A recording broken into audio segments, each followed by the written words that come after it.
Hey everyone, New12 here, and welcome back to the tea party, where we're going to finally put a wrap on the fourth, or at least the first 4 episodes. I'm looking forward to getting to 5 through 8 as well. First, we have to get through the good stuff as well.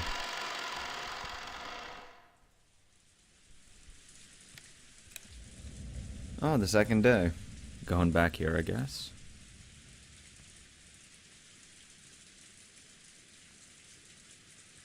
Yeah, we did kind of leave off, that is true.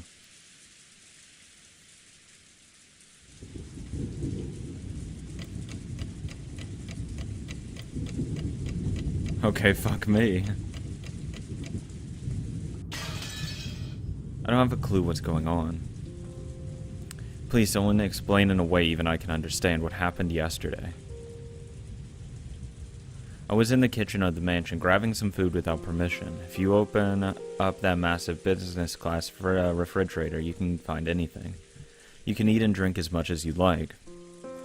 Even if the typhoon didn't clear out for a week, I'd have more than enough to eat. With wine in one hand, I was helping myself to dry cured ham. I wondered just how expensive this wine and ham are. Your ingredients are out of luck too. Oh, you ingredients are out of luck too. If only you'd had Goda to cook you, you could have been reborn as a much more incredible food. I looked at the clock. Very soon it would be midnight. October 5th, the second day, would end. The insane October 4th yesterday seemed like a lie. That's how much nothing had happened after that test thing. Nothing happened. No phone call came, no letters came. No person came and no one attacked me. Nothing happened at all. Well, yeah, Beatrice probably committed suicide. Let's be real here. She's clearly upset by it. I want to start demanding a refund on all the time and energy that tension stole from me. Because after that, for an entire day, a full 24 hours, nothing happened. So surely nothing's gonna happen now. A full 24 hours ago, Beatrice called me to the spot in front of the mansion's entrance. There I was given a strange test to determine the successor of the headship, or whatever. I gave a serious answer in my own way, but it somehow hadn't meshed with the other side. Beatrice got pissed for no reason and fell silent. I yelled at her to try and say something, but she gave no answer. When I asked where Maria was, she just told me to go to the chapel and left. To tell the truth, it was an anticlimax. No matter what kind of weird test you give, at least tell me whether I've passed or failed. Are you trying to say thanks for coming, your results will be mailed to you later or something? Quit messing around with me. Anyway, I then headed to the chapel. After failing with their test, both George and Jessica were killed. I couldn't let Maria get killed too. Also, I might get a chance to catch some person trying to kill her. As a little kid, I often heard from Jessica that you'd get in trouble if you went near the chapel.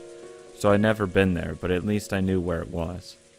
I couldn't find any trace of a person there, but there was a key bundle laying in front of the door. I thought this might be someone telling me to open the door, but after trying all the keys, I found that none of them fit. I also called Maria's name, but there was no answer whatsoever. I searched around the chapel, but there was no limit to what I could do in the pitch black with just a flashlight. Is the door locked? I mean, did he say it was locked? There's a key bundle lying. It might help me to open the door, but after all the keys, I found that none of them fit. It didn't say you actually tried to open it, though. Because it could be just unlocked. I realized that this key bundle might be a set of master keys, which could make it possible to open the door to the mansion. I found no sign of Maria, so I returned to the mansion. The mansion was wrapped in silence, and in a horrible stench. However, it's amazing how good humans are at adapting. The inside of the mansion must still be wrapped up in that smell. However, I grew completely used to it and stopped minding it. It didn't seem any worse than any old house whose someone had burnt some meat. Again, it was on fire. At first, I was bewildered by the stench, but I decided to head to the dining hall for the time being. And found those corpses that were so pitiful. Goda and the rest had hesitated to speak of them in detail. It was the remains of Aunt Natsui and the others who had become the first victims. Half of each head had been completely split open. It was gruesome that even without knowing a thing about examining a corpses, I could say that they were 100% dead. And on top of that, the remaining halves of their faces were left like normal, so it was even easy to identify them. Really convenient corpses these were. And in addition to those 6 bodies was one more. The 7th corpse was Maria. She lay next to Aunt Rosa as though sleeping alongside her. Aww. I cried, at the death of an innocent young girl, and at the cruel way my dad and the rest had died. I raced through the mansion, swinging the hat-stand spear, yelling, "Come out, you here, bastard." But I couldn't find any trace of anyone. Thinking they might be planning to hide somewhere and attack me from behind, I went around searching for hidden places. Sometimes growing more cautious, and sometimes intentionally letting my guard down in various ways, but in the end not even a kitten appeared.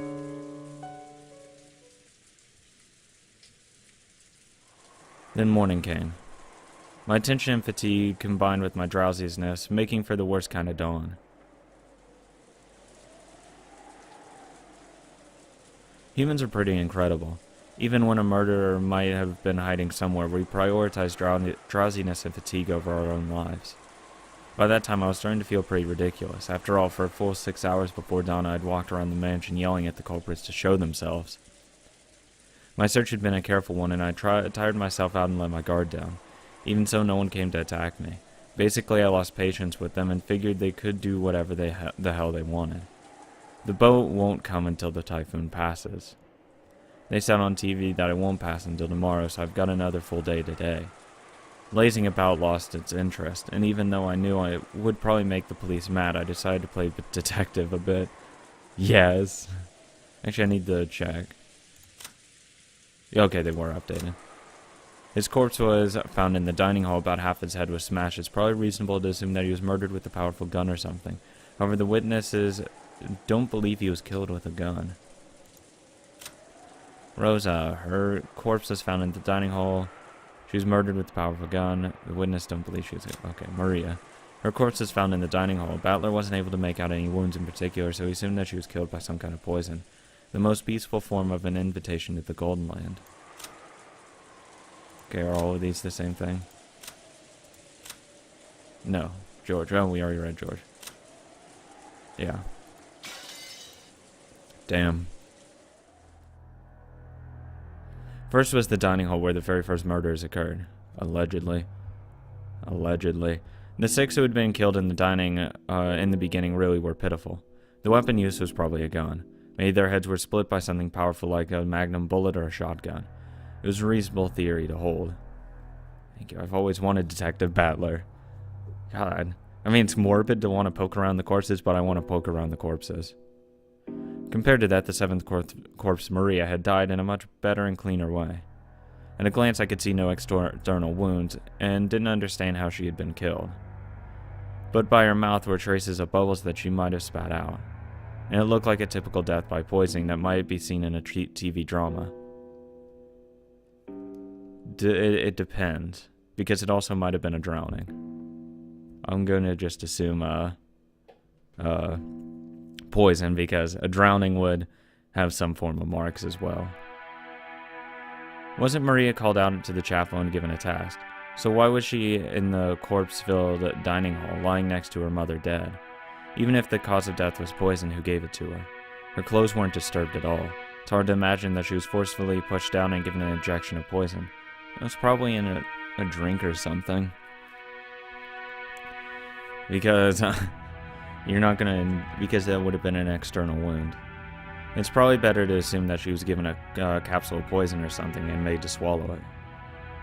But compared to the scattered and violently mutilated corpses in this room, Maria's corpse was too clean. If they had a gun, they only needed to pull the trigger. But poisoning, whether by having her drink it or by an injection, would take a lot more effort.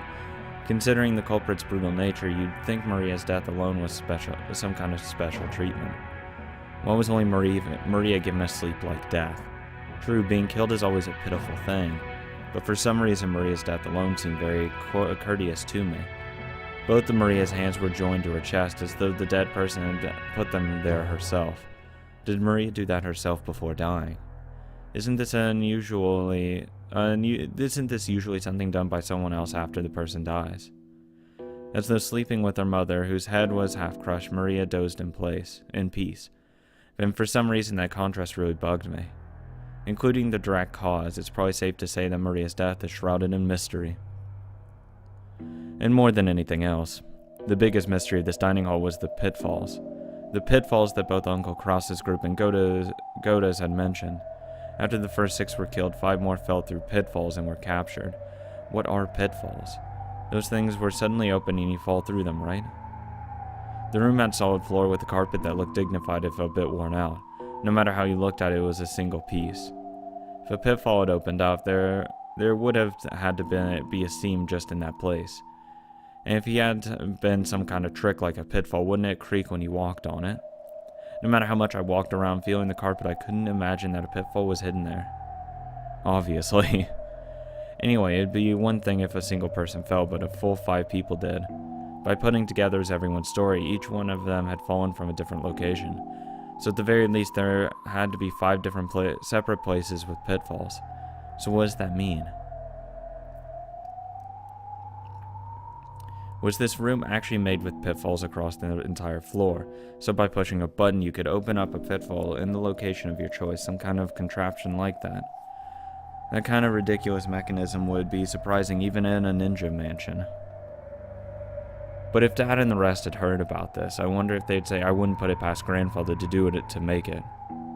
At any rate, I didn't learn anything more from the dining hall.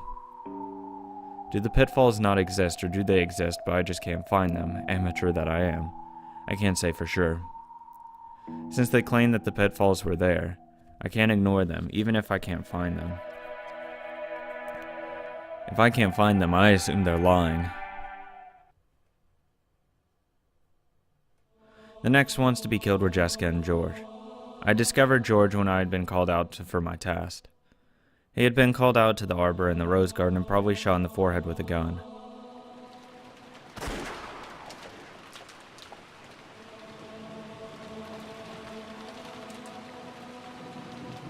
Jessica had been called to her own room on the 2nd floor of the mansion.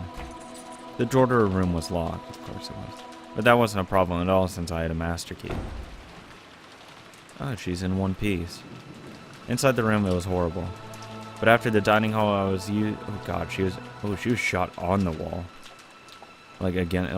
She was on the phone and then shot. But after I was used to corpses, so I'd built up a bit of an immunity. The phone receiver was loose and dangling. Had she been killed while still on the phone with me? Jessica was leaning against the wall right next to it, with half her head split open.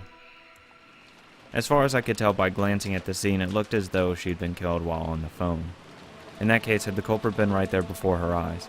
I hadn't gotten that impression when listening to Jessica's voice over the phone. I'm pretty sure Jessica said they got me. It's probably best to assume that she'd already received a fatal wound at that time of the phone call. If you have half your face blown off, you're not talking. That's right, she also said this.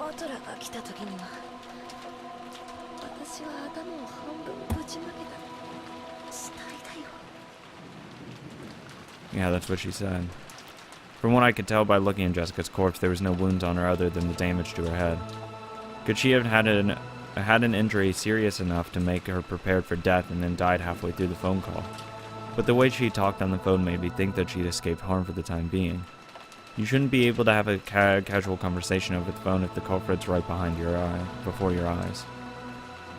So did the culprit come in partway through the phone call and kill Jessica? No, that can't be right. After all, this room was locked. Wait, that doesn't even tell me anything.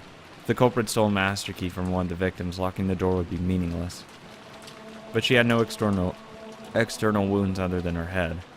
In that case, should I assume that the fatal wound she was prepared to die from and the actual external wound that damaged her head were two different things, and that both of them were made from the same part of the body? In other words, Jessica was struck severely to the head and received an incredibly bad wound. Then she called me and either lost consciousness or died while on the phone. Then the culprit came and damaged her head again, something like that. Doesn't make sense. There'd be no need. After being called to this room, Jessica was attacked by the culprit and received a serious injury. Then the culprit thought she'd be killed and went away for the time being. But Jessica miraculously started breathing again and called me what would become her dying message. Then the culprit realized that they'd failed to kill her and rushed back to deliver the fatal blow before Jessica fell unconscious from massive blood loss. After. That seems to add up more or less, except for how Jessica was able to accurately predict the nature of that final blow. And there was one more thing that bugged me about the phone call from Jessica. Jessica had said this.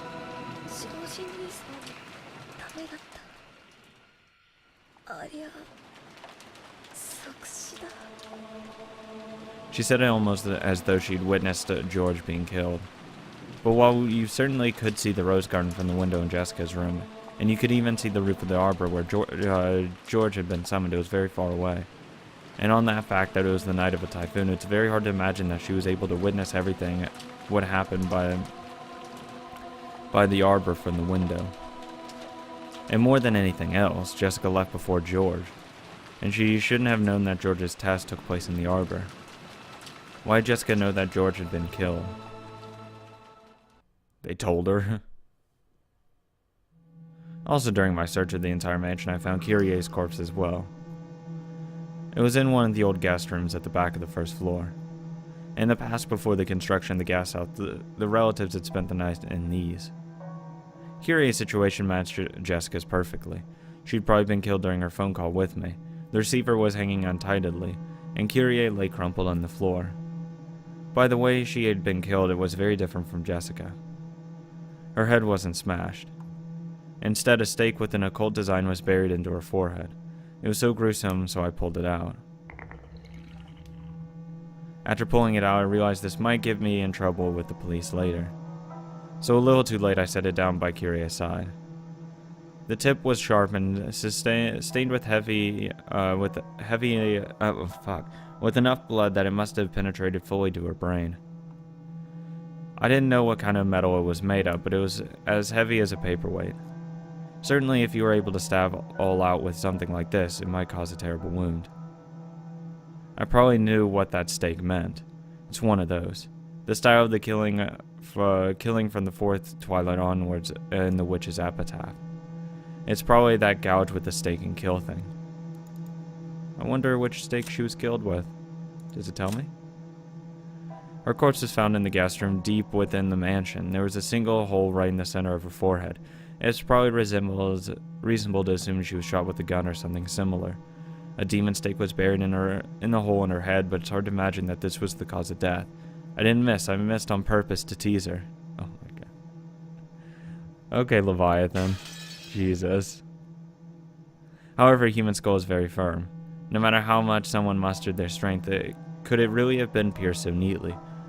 If you have a hammer and she's on the ground, you can drive it in there really hard.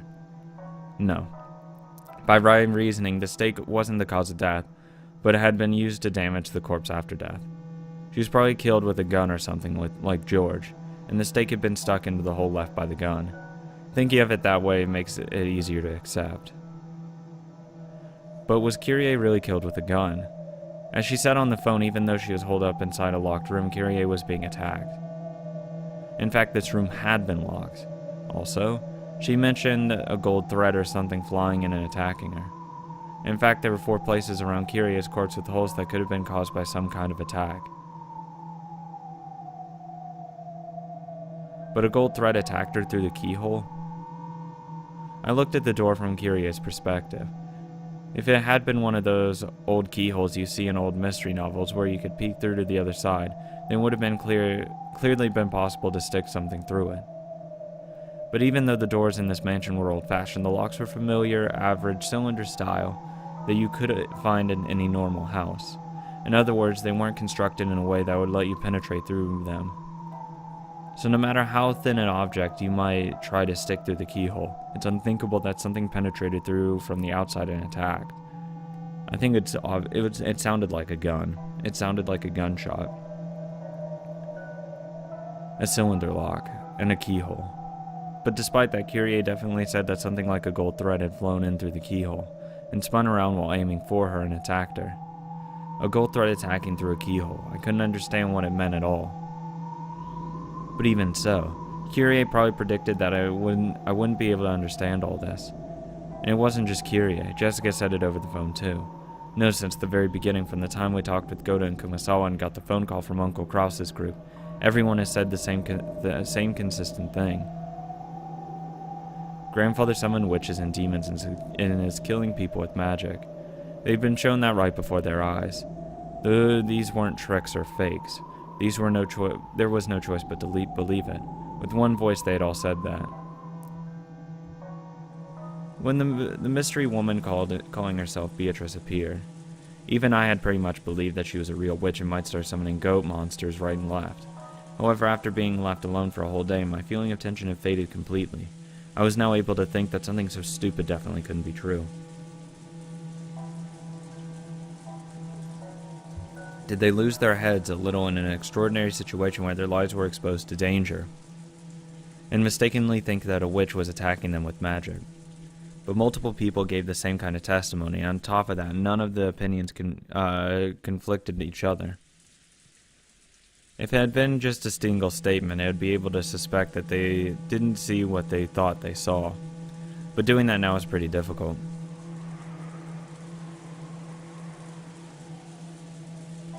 Then right next to the back door I found Uncle Cross with his head half smashed, even though he had escaped the dungeon of Kuadorian, and somehow made it this far by a secret underground passage. He had been killed.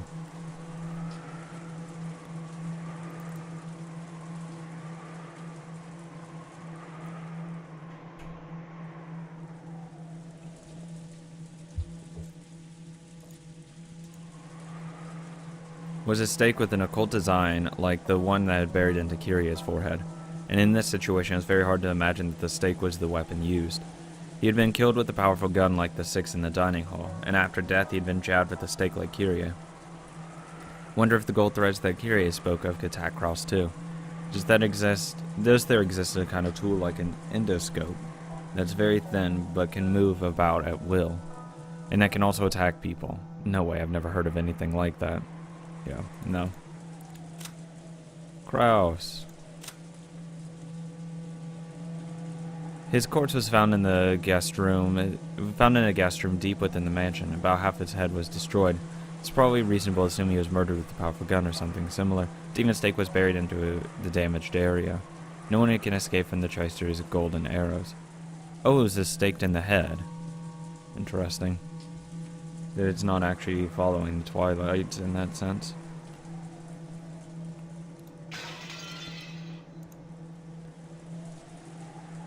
But even so, it was the fact that it had been revealed to one of the relatives. Maybe they'd say I wouldn't put it past Grandfather to make it. Since I can't deny the existence of golden thread axe that can be moved at will and attack people, I can either accept that this mysterious weapon exists or else I'll have to accept that this was a murder committed with magic. Or neither. To find the next corpse, I had to go out through the back door and search around outside a bit. Should be Nanjo. Never mind. Where's Nanjo? Behind the mansion in the wild-grown bushes that were almost swallowed up by the forest, there was something like an old well. Oh, there you go. Behind the man, there was something like an old well. Right next to it were Dr. Nanjo and Shannon's corpse. Both corpses had their heads smashed, and though they weren't stuck in, there were stakes lying next to each of their damaged head. Each corpse was atrocious, but having to look directly at Shannon's lovely face, which had been half blown away, was very painful. Then there was the well. I'd heard that inside it was a secret underground passage to the mysterious mansion Kuadorian, but by this time I had begun to think that Beatrice and her accomplice might have used this underground passage and left for Kuadorian. Fuck it, go in there. I want to see what's in there. Seriously. I want to see if Cannon's corpse is down there. Fuck, it's not showing up. Gotta love how it glitches out half the time. Even though that there had apparently been at least 10 of them, I hadn't seen a trace of anyone. It seemed very likely that they'd already escaped to a different location. There is the typhoon. They can't go out to sea. It goes for the same for the forest. There's no way they could traverse such a deep, uncultivated forest on foot. In that case, they had only one place to go. the mysterious hidden mansion Kuadorian, through the secret underground passage to the bottom of the well. By this time I had entirely lost my fear of being killed if it happened to come across an enemy. Don't fuck with me. This time I'll storm into your mansion.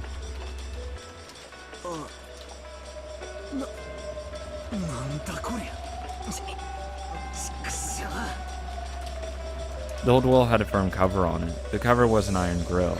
The gaps between the bars were perhaps 20 centimeters across. You could peer inside, but it really wasn't something a human could pass through.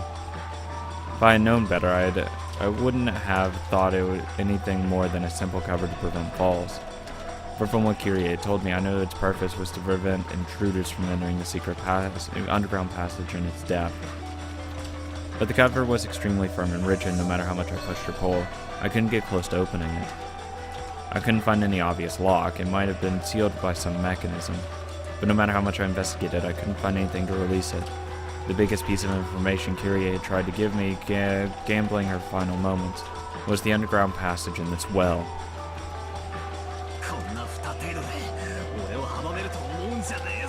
Go get a tool to cut it.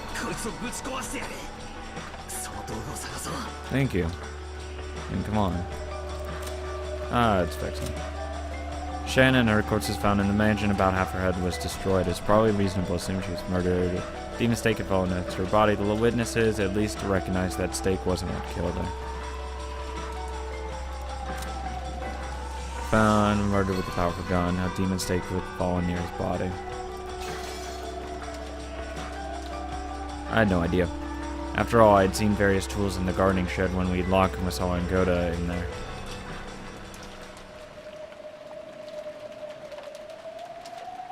But the shutter of the garden shed was locked. On top of that, the key was with Goda, who was dead on the inside. In other words, this gardening shed was a closed room. There's no way to open it from the outside. In that case, I've got to break the shutter. There has to be a tool for that somewhere. Kind of feels like I'm going in circles here. Then, while searching for that, I learned that the source of the stench had been permeated through the mansion. This whole time was the underground boiler room. The boiler room was dimly lit, humid, smelled horrible, and on top of all that was incredibly creepy. But there were several large tools here, and I managed to find a fire hatchet and some massive wire cutters. And grandfather's corpse.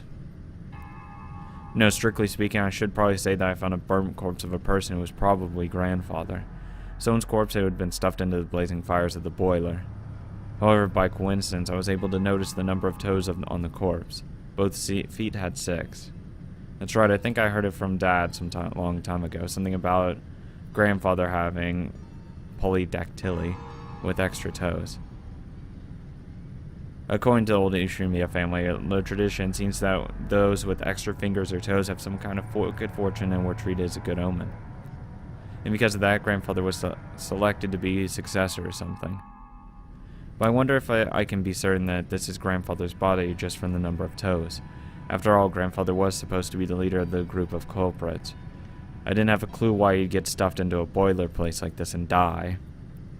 A mysterious corpse burning and spitting out a terrible stench amid the flames. If it really was grandfather, did that mean that the leader of the group of culprits wasn't grandfather, but that Beatrice after all? Grandfather was used because he was convenient and was then thrown away. Unfortunately, it didn't look like I'd be given a chance to hear grandfather's side of the story.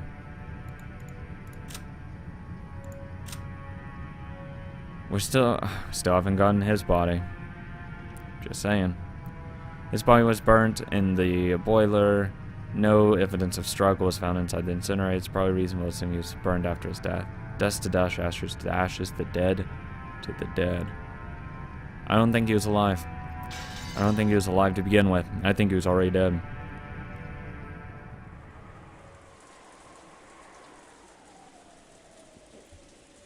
Now that I had obtained a tool, I thought about rushing to take the cover off the well, but I decided to break the shutter to the garden shed first. I had plenty of time to kill anyways. I figured I should check on the condition of Goda's and Kumasawa's corpses. Oh, if you can find a crowbar, you'll pop that well open real easily.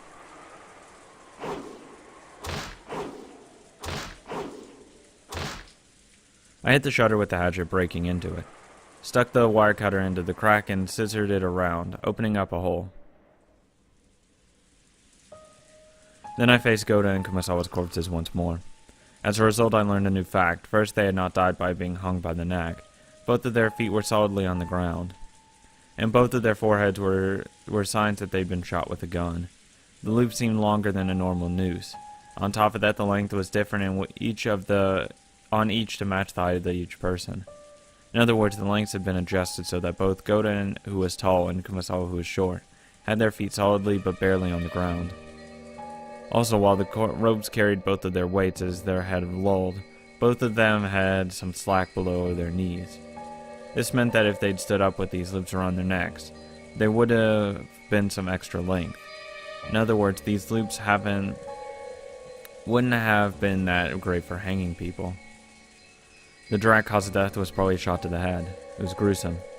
Their insides were still dripping out from those gaping holes, staining their faces a deep red. It's probably best to assume that they were then hung, pulled up, and left exposed like that. If they'd had been shot with a gun, they'd probably been lying down on the ground. If that had been the case, you wouldn't have been able to tell if they were dead, even if you peeked through the window. The amount of stuff would have gotten in the way, so if they'd been lying down, they would have been hidden.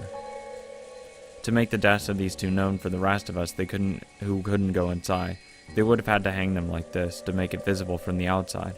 Was this done to get back at us for thinking that these two would be safe if we left the key with them?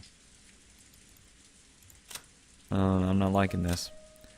Goda, his corpse is found in the Rose Garden storehouse. It's assumed he was hung by the neck after being shot in the forehead. They put ropes around their necks, so that can be a pretty interesting experience now and then.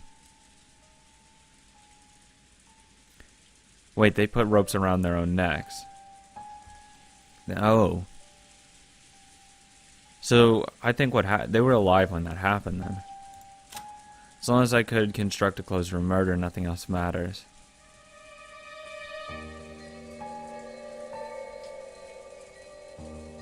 Huh.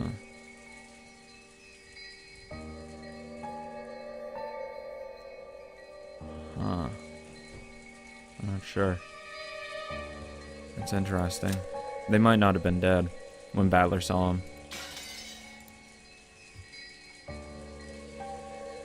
I wonder where the shutter key we gave Goto, which should have ensured his safety, is now. That key was in the pocket of his trousers. The gardening shed key had been kindly left there, and even the plate was attached. In other words, the gardening shed had been closed a room after all. That gave rise to another question, because this can't be explained by hanging. And even the plate was attached. That's a weird way to phrase it. It had been left there and even the plate was attached. Why does that part matter? Why is there a need to mention even the plate was attached?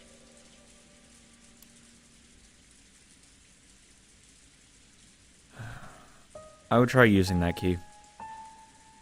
That's a very odd way of phrasing it. Almost like it's trying to say, oh, this is clearly and obviously the shutter key. There's no point in even testing it. It has a plate on it.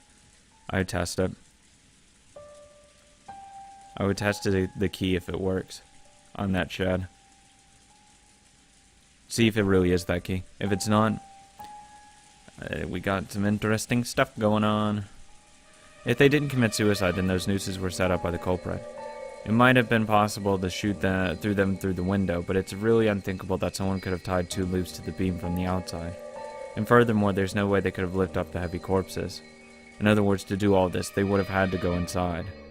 But the key was in Goto's pocket and the shutter had been locked. In other words, the gardening shed had been a closed room. Goto had said that there was only one key to the shutter, but is it possible that there was a copy, and that the culprit was in possession of it? If you're allowed to theorize that there actually was a duplicate to the gardening storehouse key, and that Goto just didn't know about it, then this isn't even a closed room. Even close to a closed room.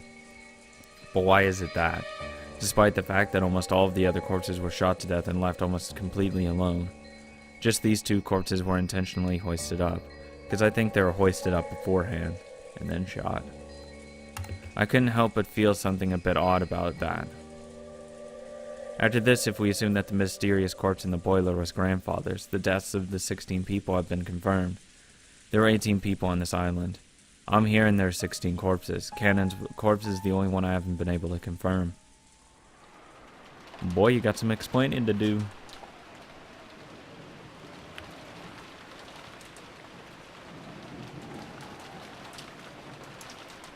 Let's pop this grate.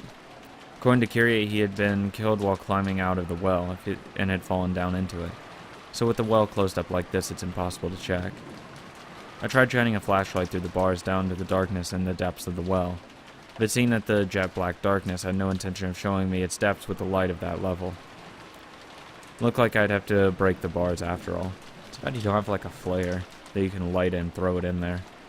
Actually, if you get another lantern or a flashlight, throw it into the well and just watch it go down. See how deep it goes, what kind of sound it makes, that kind of stuff. It looked like I'd have to break all the bars after all. Using the hatchets and the things I dragged from the boiler room and the gardening shed, I tried breaking the cover of the well. But the metal bars were extraordinarily sturdy and breaking them wasn't easy. I'd hit them with the hatchet over and over until my hands started feeling weird and eventually gave up on breaking them. No, pry it open. You're not going to be able to cut it open. They're metal bars. Pry it. It's impossible. How is it secured on there? If they were at least wood, I would have been able to break them. This is metal.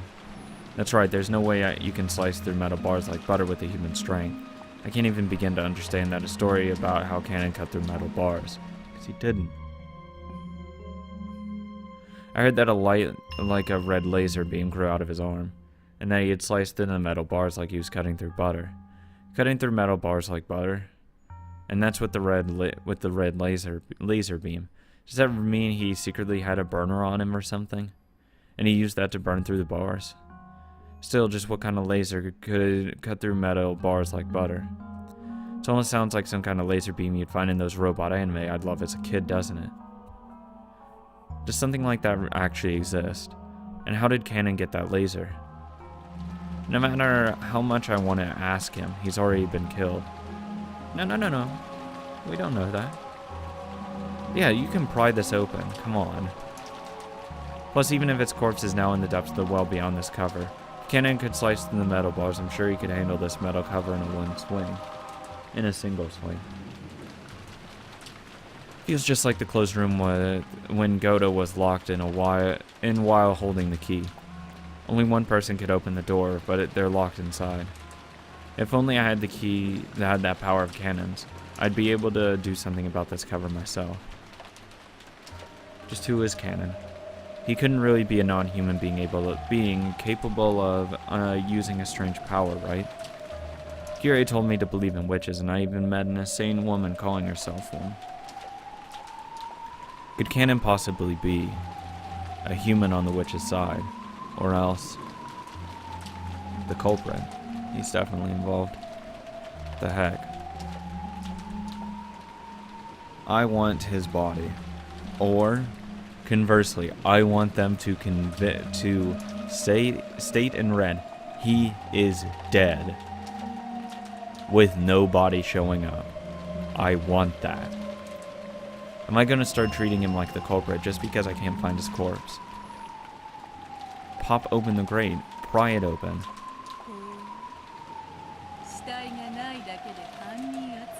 Do it. Do it. Do it. Do it exactly what I want you to do. Play into my fucking hand.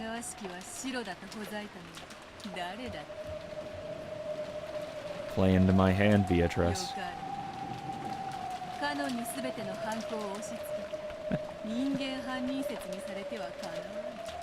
Do it. Do it.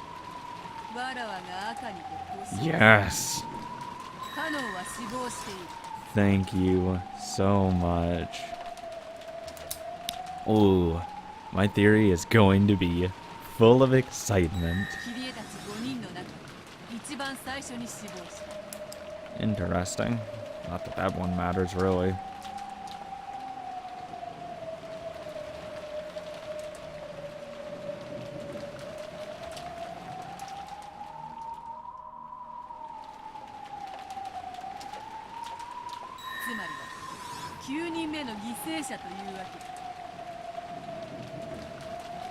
Okay. Interesting, interesting.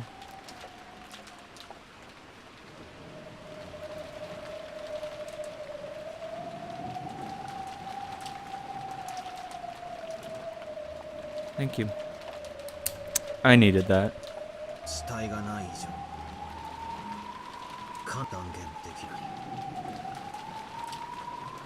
Because with that, he has been the only person to ever be confirmed by dead without having a corpse twice. Hell, I think he's still the only person to be confirmed dead without a corpse at all.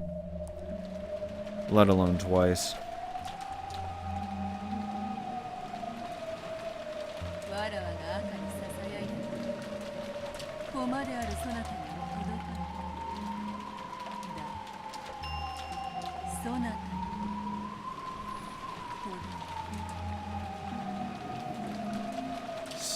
Stated in red, it was a murder.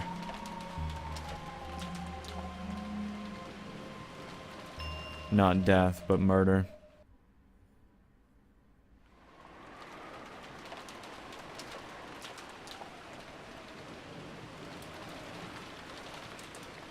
At a glance, this was a mass murder due to something strange that couldn't only be thought of as magic. Golden threads that attack through keyholes. No, we even have testimony that something gold flew around the dining hall when the first 6 died. The two might have been the same weapon. Then there was a closed room murder in the garden shed, and a laser beam that could cut through metal bars. You can just ignore that part. And that wasn't all. There was much, much more, like the group of goat monsters, the story of a witch who could create pitfalls just by snapping her fingers, the rabbit-like demons who had fired golden threads. To think that there was more, but each part was all screwed up. I couldn't possibly accept it and was forced to suspect that it was some kind of trick or a mistake.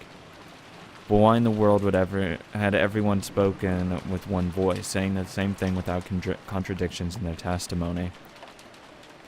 It's not only the magic. There's Maria's mysterious death. Why Jessica knew that George had been killed. The mysterious burnt corpse that I couldn't confirm really belonging to that damn geezer. And more and more.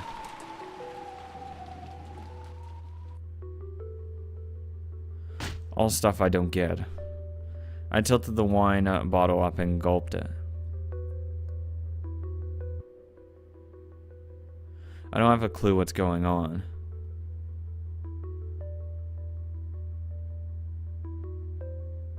After dinner last night, the kids were chased out and had to go back to the guest house. And then there was a massacre in the dining hall. Kyrie and the rest were dropped through pitfalls and captured. Then Jessica and George were called out to take a test or whatever and killed. Even though Kyrie's group was able to escape the dungeon somehow, all of them got killed in the end. And at the very, very end, even Maria was killed, leaving me all alone. Second. Didn't it? Yeah. I guarantee his death with the red truth. Now that's definitely anti-mystery. Was not able to find his corpse. No matter how he's killed with magic without a corpse, he's definitely suspect. That's definitely anti-fantasy. In short, I did not expect anything except stay locked up in the guest house. During that time, a huge incident occurred and ended. What can I call it except incomprehensible? I don't have a clue anymore.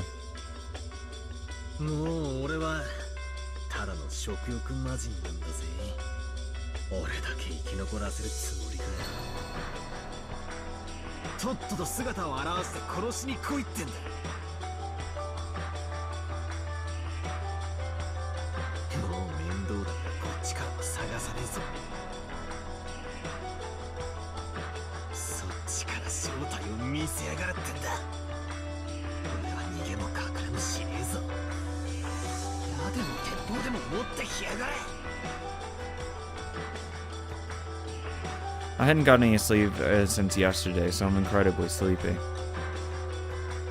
You want to kill me, go ahead. I decided to return to the guest house and boldly rest in bed. When I exited the kitchen and passed through the lobby, the portrait of the witch came into view. That big clock did too. It was almost exactly midnight.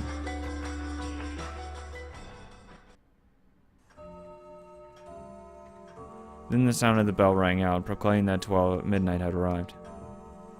As I listened, I looked up at Beatrice's portrait. God, I love clocks like that. They're creepy as fuck, but I do like them. Exactly 24 hours ago, I met you. What were you trying to say? Where did you go? Just who in the world are you? Golden Witch Beatrice, I haven't solved a single one of the riddles surrounding you. Show yourself, and fight me.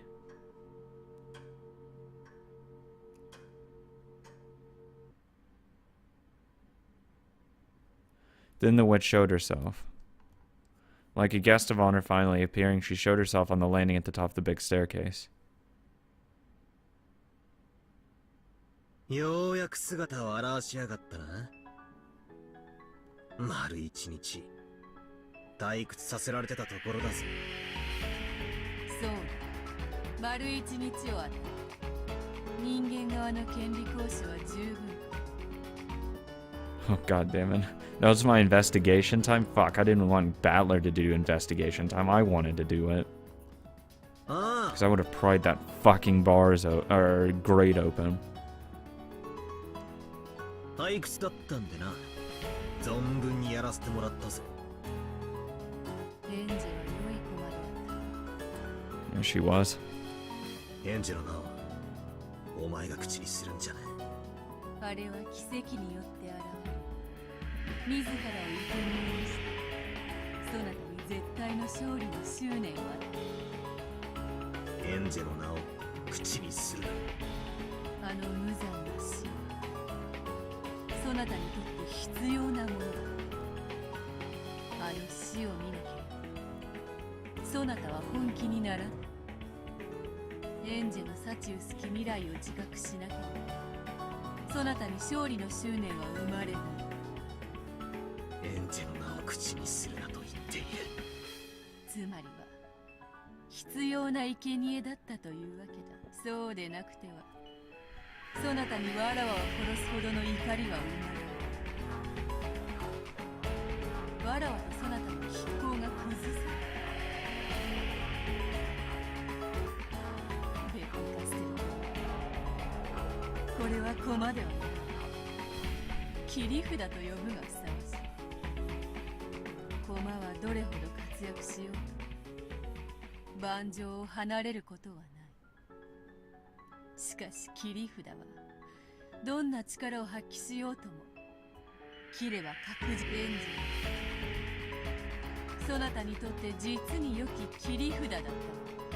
エンジェの名を口にするんじゃな。 At Battler's angry roar, Beato finally stopped talking. 俺はな、こんなところで遊んでる暇はもう一切ねえんだ。引き分けすらもエンジェを待たせてる。俺はな、家族を連れて家に帰るんだよ。てめえと魔女ごっこで遊んでる暇は1秒たりともありはしない。ならばどうすればよい。 Finish this. 分かっている。ああ、お前をぶっ倒す。魔女も魔法も幻想も妄想も全て俺がぶっ飛ばす。さあ、おっ始めようぜ。もう二度とごまかさせない。ゲーム再開だぜ。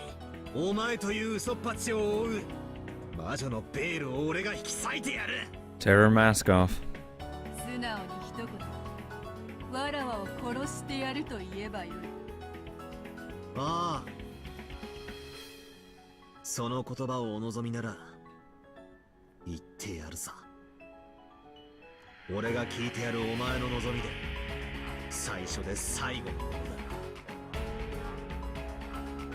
感謝する。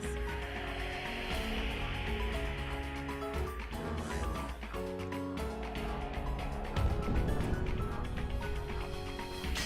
There you go. I'll fucking kill な you. らばよし、始めようぞバトラー。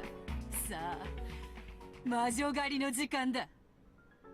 わらわを追ってみろ、追い詰めてみろ、殺してみろ。妹の最後がそなたに何を与えたのか、それをわらわに見せてみよ。 I will end you. 上等だ。Battler's cry burned the world with a white light, and if you opened your eyes amidst the darkness, the two of them could be seen in a rose garden. Oh shit. 先手はどちらか I'll go first. I guess. 俺だ。潔し In the rose garden, beautiful rose petals danced. The color of those rose petals was red. Did the fact that they faced each other in this beautiful rose garden prove or make the claim to a red single truth? That must be why the roses are red. But in the language of flowers, roses represent passion, not truth. The flower for truth is a forget-me-not. And that flower is blue.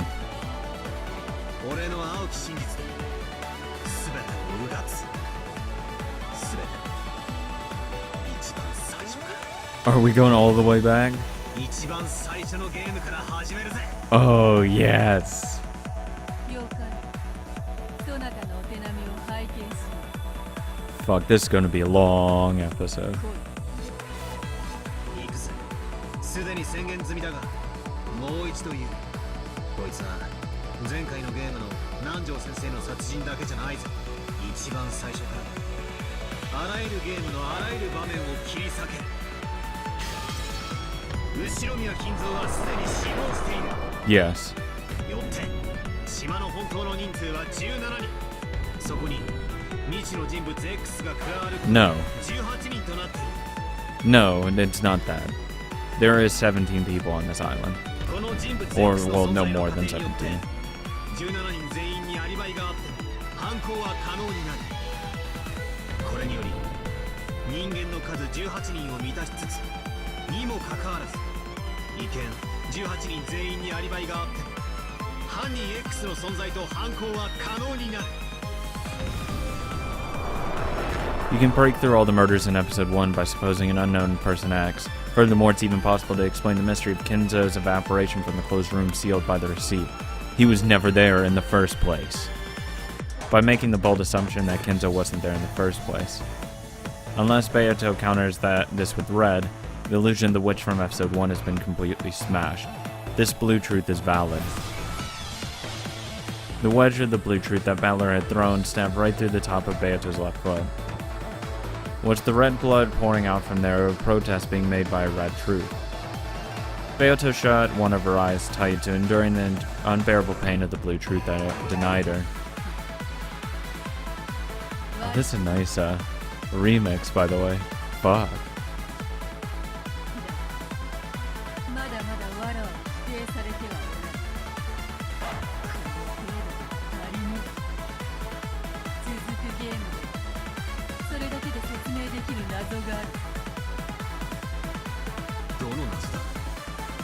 第2のゲーム終盤ジョージが大田とシャネルを引き取り夏日の部屋に立てこもり殺された夏日の部屋を開錠した鍵を室内に閉じ込められ残る全ての開錠可能な鍵は王座で手に犯人 X が存在しよう密室構築は不可能だ Double murder suicide. The blue wedge that pierced Beato shook. She was resisting, fighting to pull it out. いいや、俺の青き真実は揺るがない。 See, I've stayed another one with a double murder suicide. And that would pierce her probably. Oh, that would completely destroy her in the second one. 犯人 X がマスターキーを入手していればあれは密室でも何でもないんだ。いいや入手は不可能だ Rosa had all of them. マスターキー全てローザが管理しただがローザおばさんが共犯であったなら何の意味もない。ローザおばさんは犯人 X に何らかの方法で鍵を渡し密室殺人を幇助した。そしてその後同様の方法で鍵を回収したんだ。甘いぜベアート。こんなのは当時の俺もすでに推理している。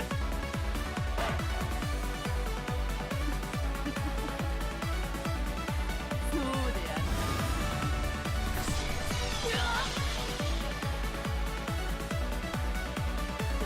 Fuck. Break her. The wedge that had been gradually loosening its spark plug seemed as though it was about to be pulled out. Regained its strong blue again thanks to Battler's additional blue truth and dug into Beato, eating into her foot. Beato let out a cry of anguish of that pain. See, I'd prefer to go, like, chronologically and go through everything, and that's what I'm going to do in the next episode, where I give my final theory of what's going on up to episode 4. It will change, of course, in 5, probably. But I'll go in order, and that'll be a while.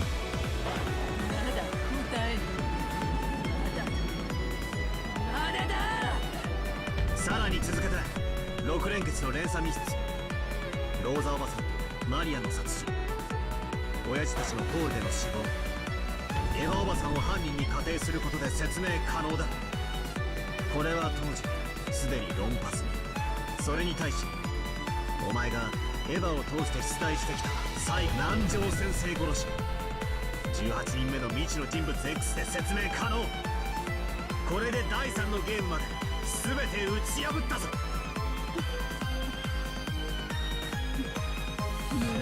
Say Ava didn't kill someone. 答えはせぬ。ならばゲストハウスからのジョージの失踪はどう説明するというの？ He went out the window and Nanjo locked the window behind him.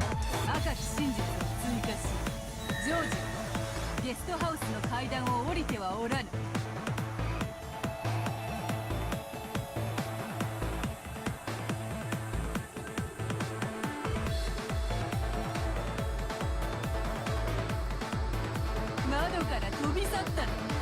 He didn't fly, he just jumped out the window. In the final stage of the third game, George suddenly vanished from the second floor of the guest house. Ava, who had been down on the first floor, claimed that no one had come downstairs. But because of the blue truth, George could have snuck down to the first room and escaped while Ava was busy carrying Krause's and Natsu's corpses outside. But by adding an additional red truth, Beato had denied that possibility. To go outside without going down the staircase to the first floor, he would have had to leave by the window. But all of the windows had been locked from the inside. That means someone locked it behind him.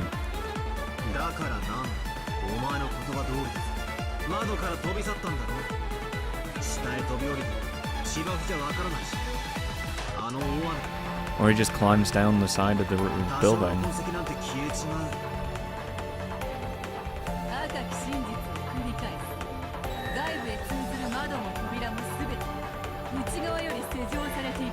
That does not deny that he went out the window. That does not deny that he went out the window. Yeah, Nanjo locked him behind him.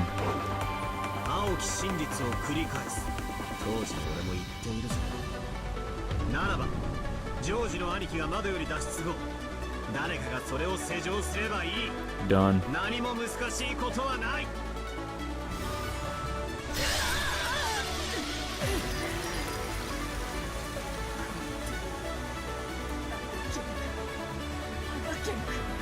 Saying read that he didn't jump out the window or climb down the window.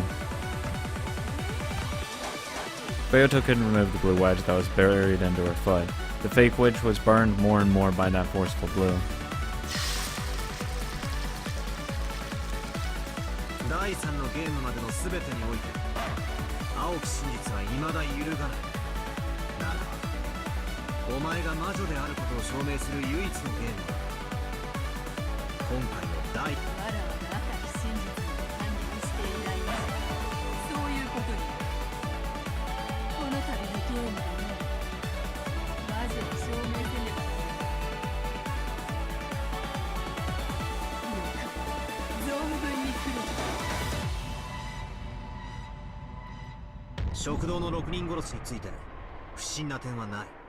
X 人目の X が銃を乱射してみんなを殺した。落とし穴については実際に落とし穴が本当に隠されていた可能性もあるし、桐江さんの仮説である瞬時に混沌させる毒矢の発射装置 X の過程でも説明可能。 There might be like some sort of gas that knocked everyone out. Then you go in, kill everyone, to move those people in there, or it was part of some conspiracy. ジョージの兄貴ジェシカ、そして地下牢から脱出したメンバーの殺害も食堂と同じで銃によるもの。不審な点はない。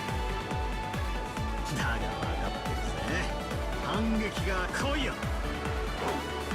そなたの最大の刃である18人目の X He is dead. すでに死んでいるとの仮説にそう来ることはわらわも分かっている。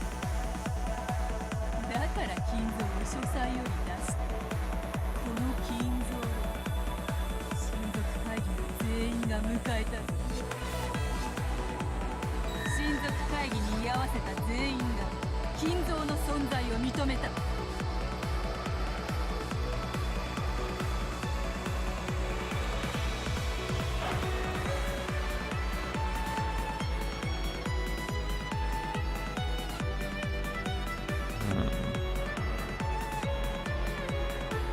You can acknowledge the presence of a dead guy.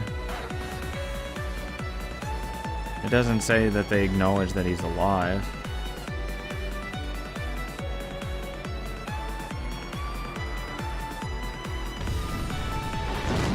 そうだな。だがじいさまはずっと視線をさまよって寝込んでいた重病人ってことになってるぜ。やつれてて別人に見えちまってもみんな気にしないかもな。俺はこう返す。そのじいさま別人の替え玉だ。親族たちがじいさまと見間違えた別人だ。ならば我らは後悔すべての人物後宮金蔵を見間違わない。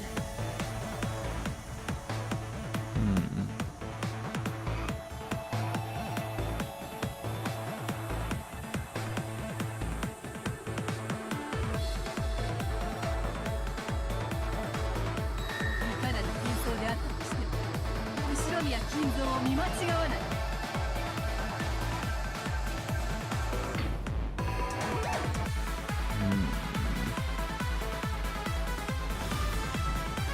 ならばこう返す。お前は第一のゲーム時では5本以上存在することになっていたマスターキーの本数が第2のゲーム時に赤き真実で5本と宣言することで以後のゲームの設定変更を行っている。同じことで第4のゲームにおいて金蔵の生死の設定が変更されている可能性がある。 No, he's dead. It's a wordplay she's trying to do, I assume.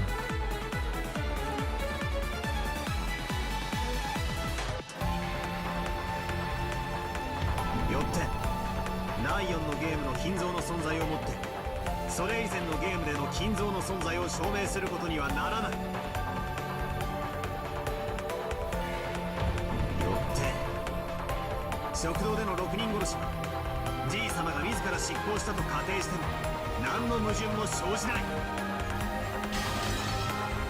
ならばこう返そう。4つのゲーム開始時の金蔵の性質設定すべて同一である。 And he's always dead. Because they always burn his body. They burn his body for the reason to throw off when he died. 第4のゲームのみ設定が異なることはない。副将要求各ゲームの開始時金蔵は生存している。副将拒 There you go. 否答えるよバカ。 He is dead at the start of every single game. 我らはそなたに望まれて赤き真実を答えはせん。人生ね。 Usably truth. 俺のプラが最愛の魔女ベアトリーチェを守るために体を張ってやがるってのか。 Swain, the damn geezer came into view. Is he trying to be some kind of knight, blocking the path between me and Beato? バトライ、お前にこのわしが超えられるかな。至らせはせぬよ。黄金の魔女の高みにはな。 Then I'll drag her down to my level. お前の浅はかな推理など私一人を超えることもできぬわ。ひえい。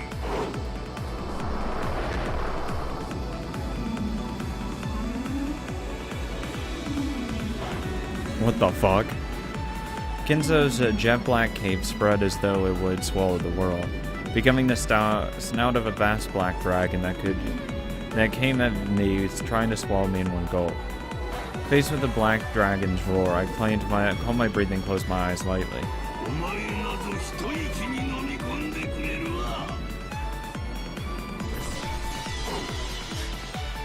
黙りな。おう、わしを亡霊呼ばわりしてみせるか。あくまでもわしはすでに死んでおるとする仮説を貫く。 Just state it in blue that Kinzo's already dead. それがお前の命取りよ。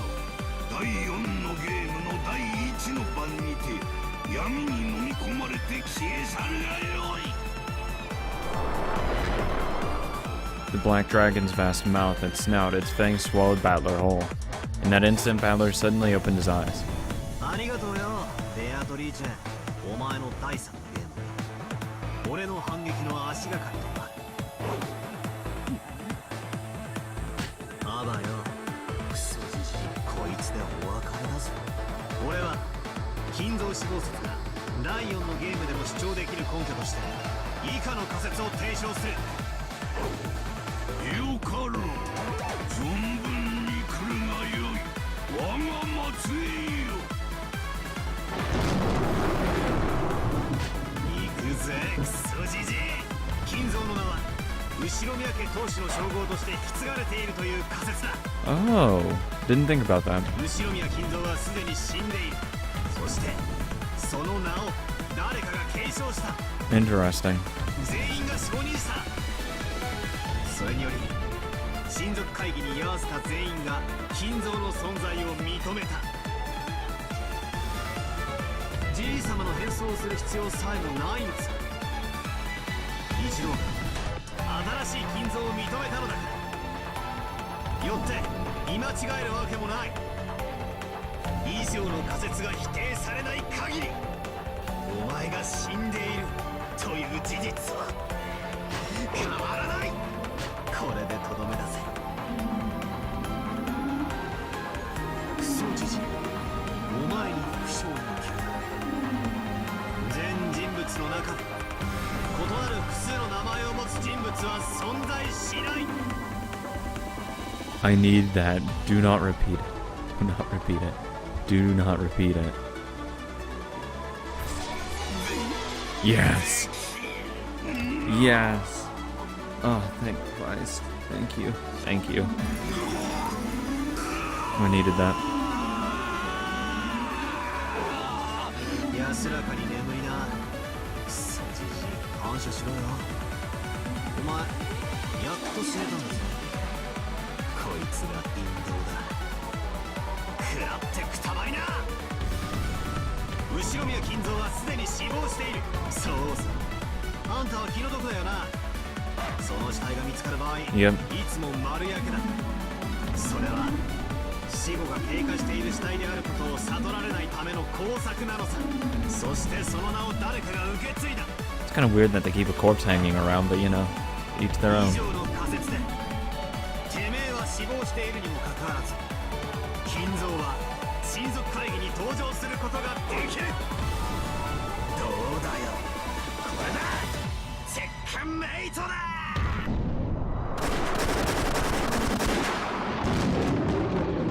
Several dozen blue stakes bored into Kinzo's ghost. This terrible destructive power wouldn't let the ghost recover again. あとリーチ。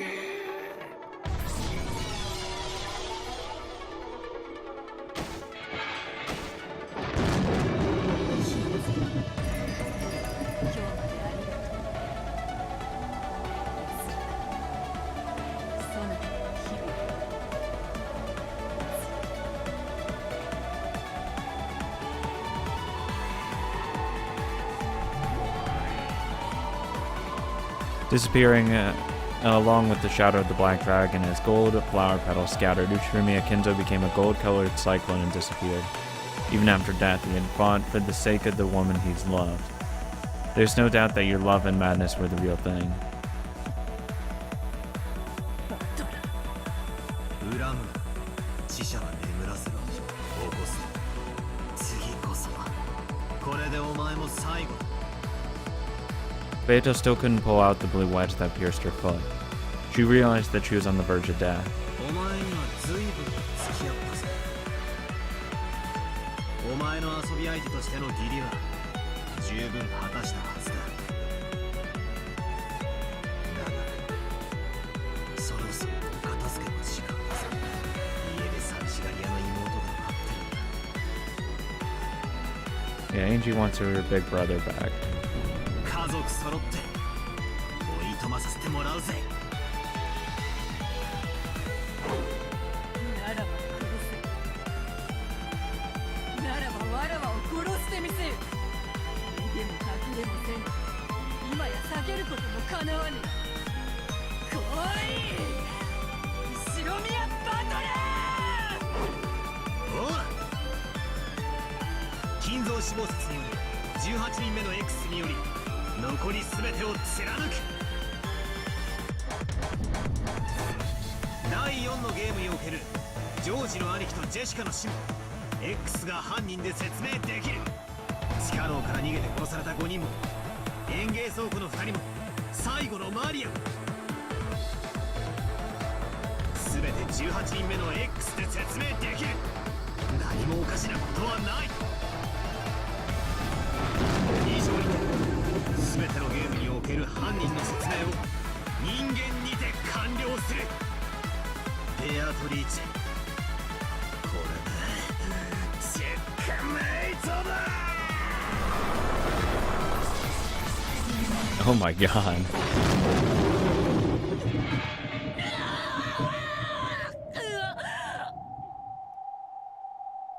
Beatrice, who couldn't dodge, had several blue stakes driven into her and obscured. Beato grabbed at them, trying to pull them out somehow. 食らっちまった。痛えよ。こりゃ死ぬな。こいつを引き抜かなきゃ死んじまう。痛いのは辛いのはいやだ。 With both hands, Beato firmly grasped one of the blue stakes. Naturally, the power of the witch-denying blue truth burned her hands. Unable even to hide her tears at the pain, Beato howled and tried to pull the stakes out with all of her might. Speak some red. If I can't pull these out, I'll die. Oh, never mind, she's talking.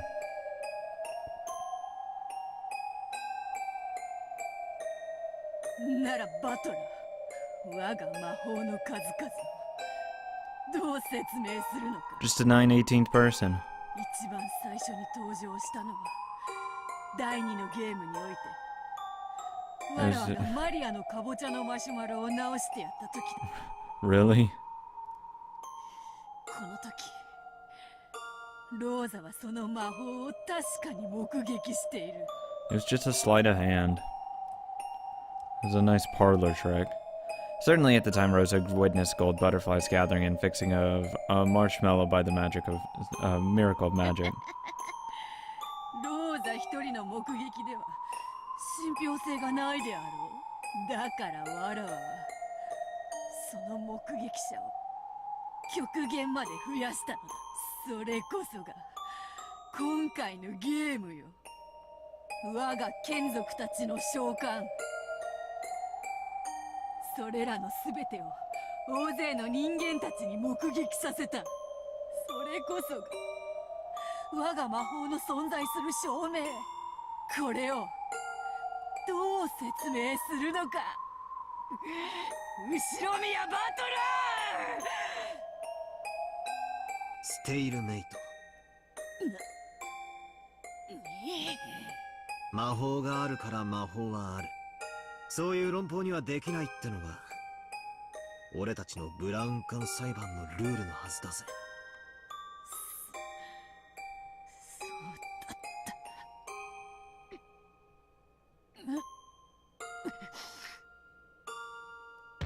誰が何魔法を目撃しようともそれは魔法の存在の証明にはならない。俺はお前が見せてきた全ての魔法の存在するしないの遺憾にかかわらずそれは俺の不可侵の権利である。違ったか。 At those words, the blue stakes let out an even brighter light, knocking my hands away. やはり抜けぬか。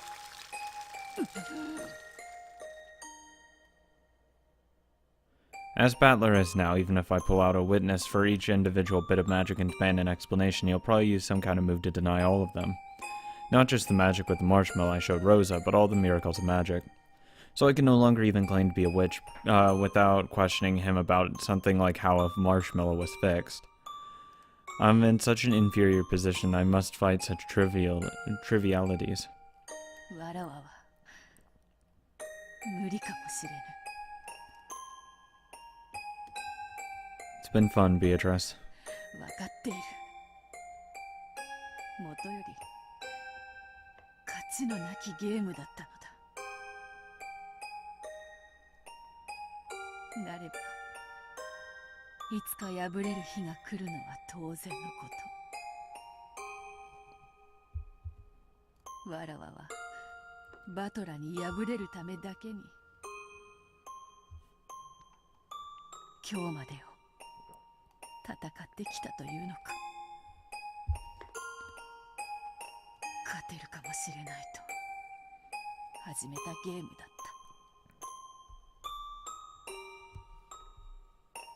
簡単には勝てなくても無限に繰り返すゲームの中でいつかは奇跡が起こると信じてた。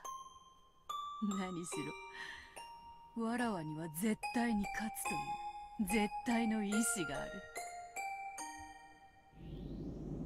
しかし今やその奇跡は完全に失われた。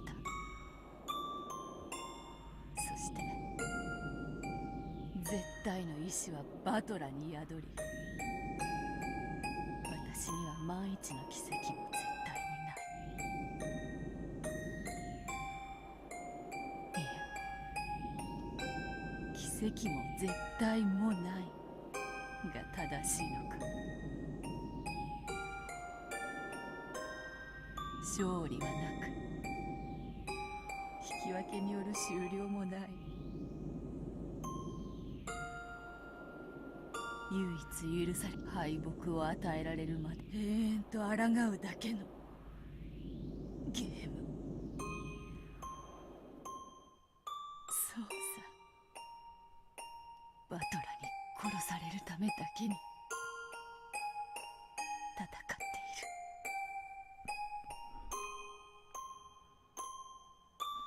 る。I looked into Battler's eyes. That which was reflected inside them wasn't me. The figures of the little sister waiting for his return and the family he had to bring back were reflected in those eyes. To him, my existence is already not even that of an individual. Obviously. From the very beginning, he has been trying to deny the individual that I am.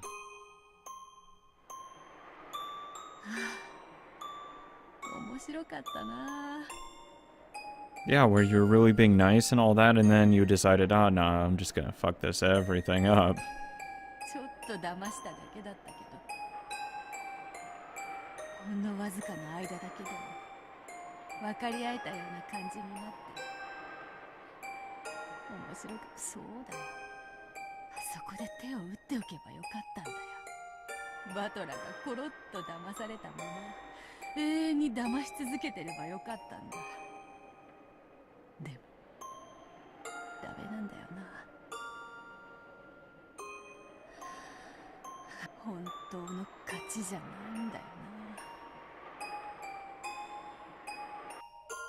これだ。チェックメイトか。ベアトリーチェ。Beato had been run through with several blue stakes, skewering her over and over to the ground while still standing. Because of that, she wasn't even able to fall over. And still looking up into the sky was sewn in place. That tragic form. Might have been fitting into the cruel witch who had endlessly toyed with 18 people's lives who had killed constantly for hundreds and thousands of years.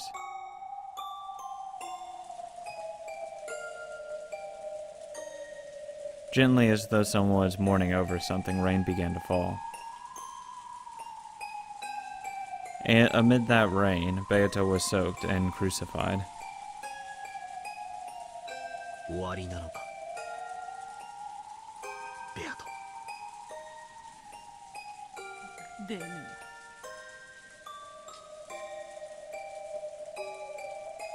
まだだろ。お前はこの程度で終わる女じゃねえだろ。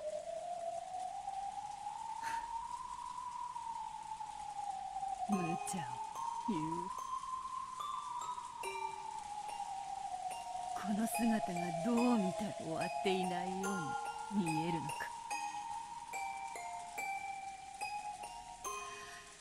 早くとどめを刺せよ。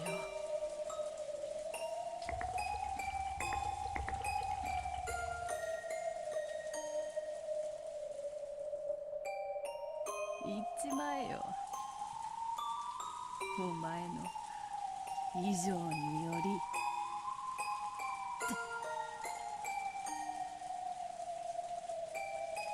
言っちまえよ。私の息の根を止めてしまえ。ダメだな。ほう、わらわにこれ以上。すでに決着はついておろうに。I mean, just fucking end it, right? It's kind of cruel to keep going. 立てよ。俺たちの殴り合いはまだ終わってない。まだ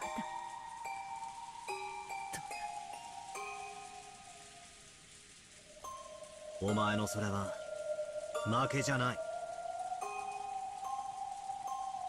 もうやめたと投了しているだけだ。いいではないかよ。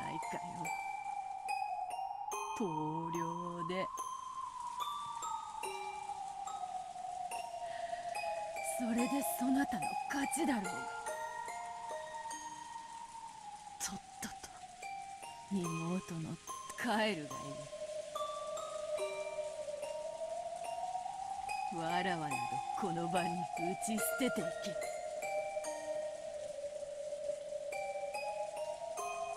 俺は言ったはずだ。逃げない。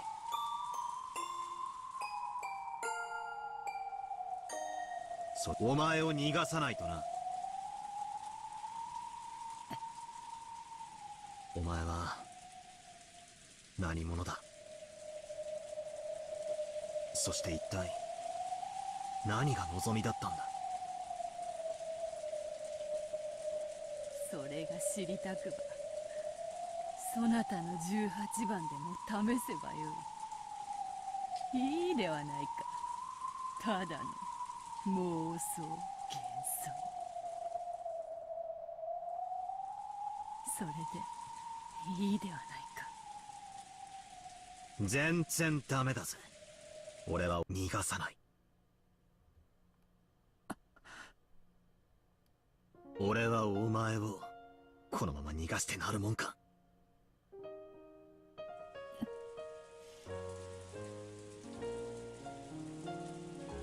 お前をうやむやにしたまま幻想の暗闇に逃げ帰らせはしない。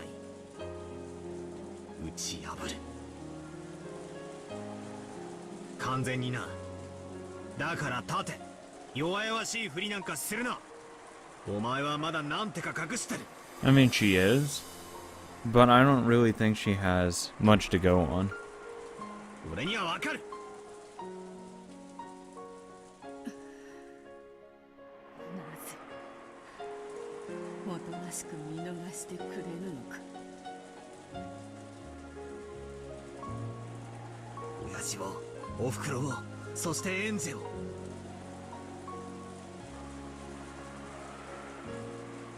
いとこのみんなや親族のみんなを。そして使用人のみんなを。お前はあれだけもてあそんで殺した。その非道を俺は絶対に忘れない、許さない。俺の肩にはよ、まだエンジェの腕の感触が残ってるんだよ。俺はお前の非道を許さない。だからそんなことで逃がさない。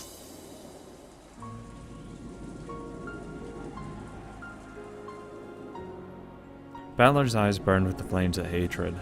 The time had long since passed during which pitiful behavior would have earned him his compassion. After being tricked once, Balor will never sympathize with me again. 狼と羊これじゃ狼さね。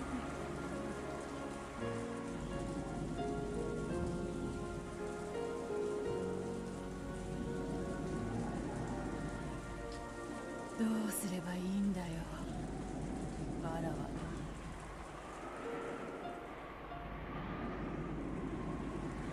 どうせ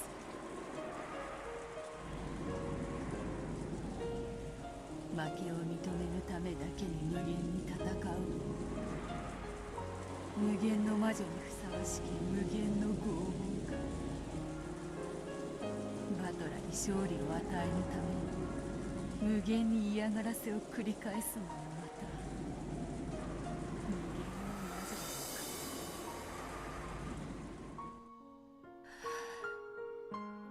女か。悲しいな。こんなのが無限の魔法なのか。もう嫌だ。魔女たちに無限に玩具にされるなんてもう嫌だ。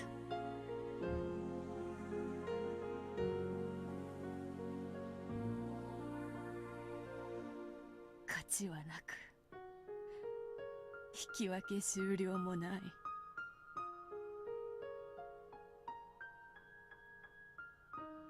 ならば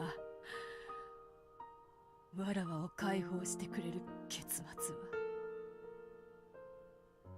一つしかない。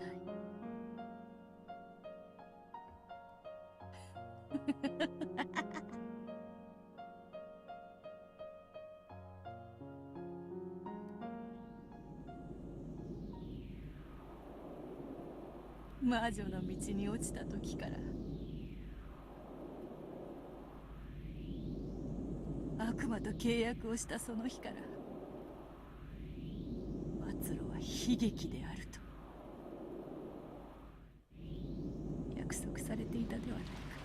どうした、黄金の魔女ベアトリーチェ。ロッケン島の支配者ならば最後もそれにふさわしい貫禄を見せてみろ。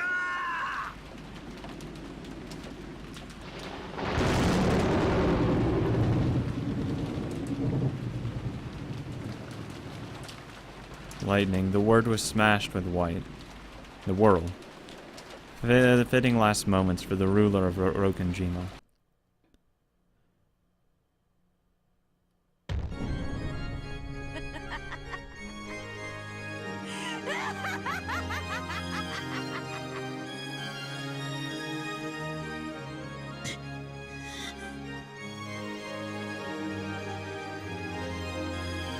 Still pierced by the blue stakes, Beto faced the rainy sky and let out a loud cry of laughter.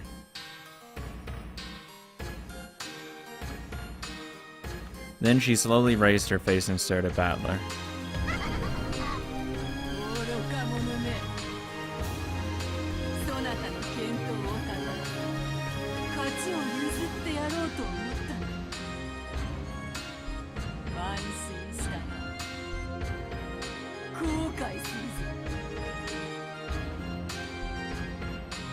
それは譲られるものじゃねえ。お前から奪い取るものだ。お前だってそうだろうが。俺が魔女はいてもいいからなんて言い出す。そんな甘っちょろい勝ち方が納得できなかったから、前回はわざとああして最後にぶっ壊してくれたんだろうが。そうさ、俺は前回お前に一度情けをもらってたんじゃねえか。だからその借りをこれで返す。立て、俺の敵、俺の黄金の魔女ベアトリーチェ。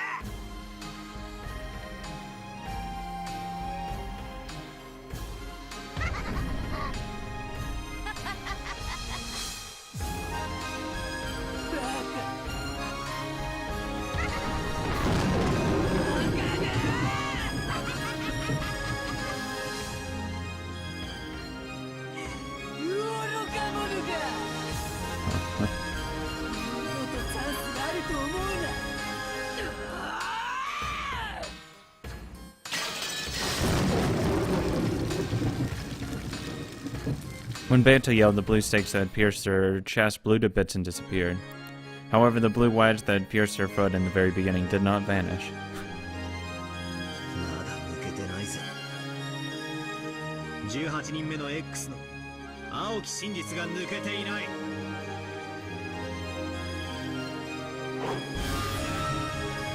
そなたの副賞要求の一つに応じる。そなた全ゲームの開始時に金蔵はすでに死んでいる。 Thank you. しかしならばつまりは一人を抜かせばよい。我らはこれまでこの島には19人以上の人間は存在しないと宣言してきた。それを金蔵の分一人減らす。 So there's no more than 17. この島には18人以上の人間は存在しない。 Thank you. That's what I've been saying this whole time. つ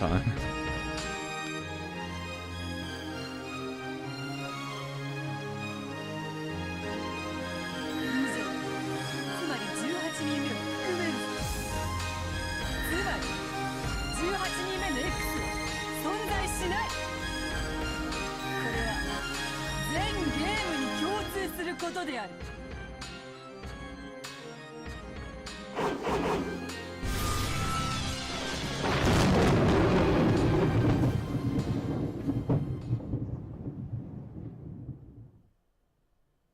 そら見ろ。やっぱりまだとんでもねえ奥の手を隠してやがったぜ。17人しか人間のいない島が18人と偽られてきた。それが1人減って17人になり、ようやく正しい数になったってわけだ。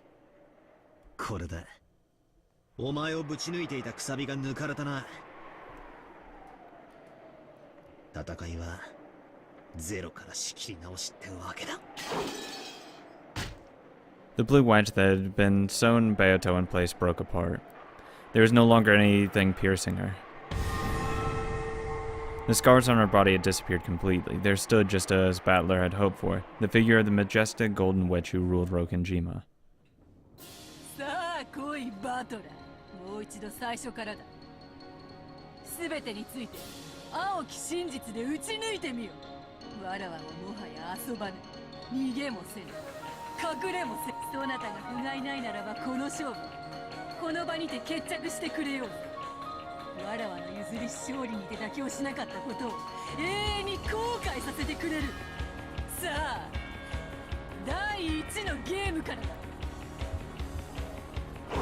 Here we go.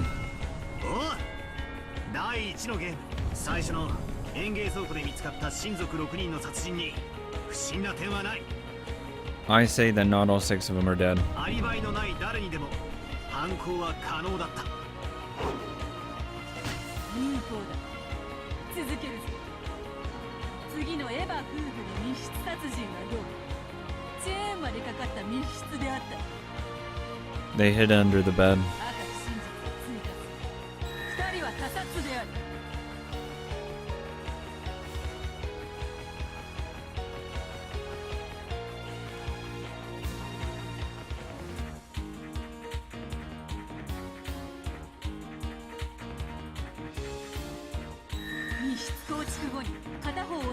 の後に自殺したのではない。また殺人は執行者犠牲者が共に同室して行われた。執行者が室内から殺害する手段は存在しない。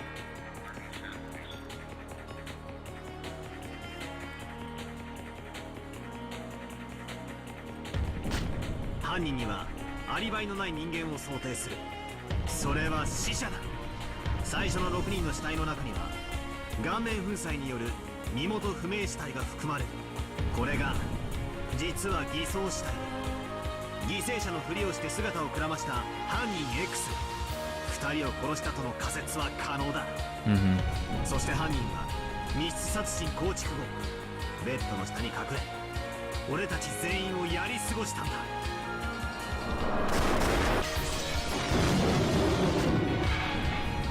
よかろう次だ。ボイラー室にいたカノンが殺された。 She didn't deny it. That's what happened. Okay. 赤き真実を追加する。 Or possible, at least. すべての生存者にアリバイがある。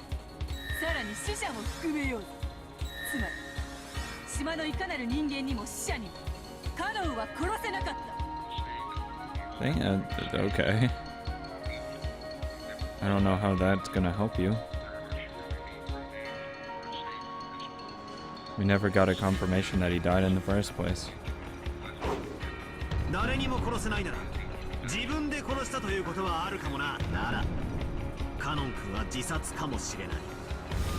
不詳要求。カノン君は自殺ではない。カノンは自殺ではない。 Okay.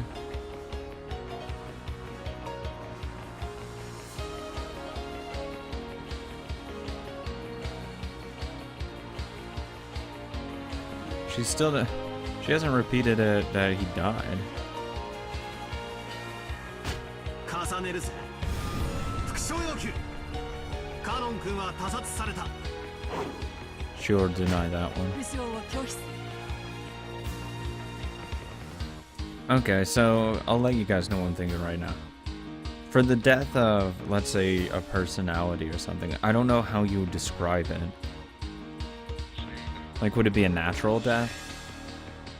It's not a suicide because you're not killing yourself. Your other half is killing yourself, but it's not a homicide because a body's not left.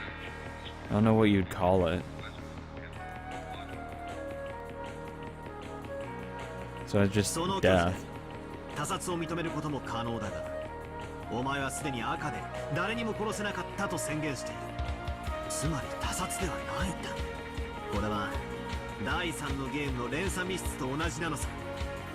カノン君は自殺でも他殺でもない理由で死亡した。状況は不明だが事故死というわけさ。 He tripped and fell.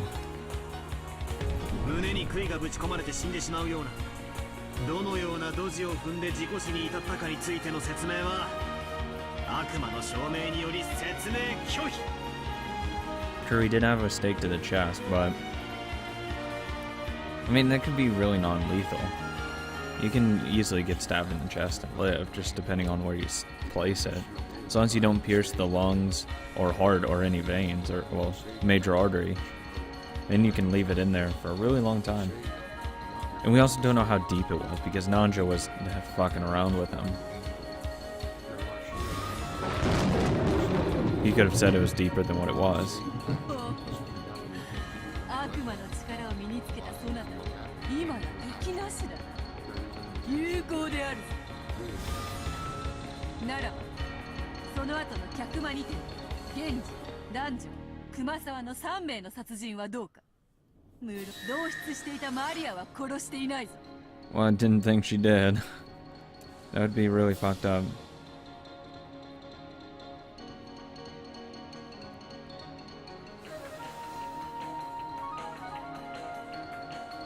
そしてもちろん3人は他殺だ。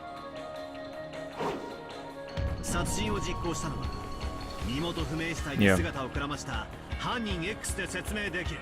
そもそもあの3人の顔面も粉砕されていた。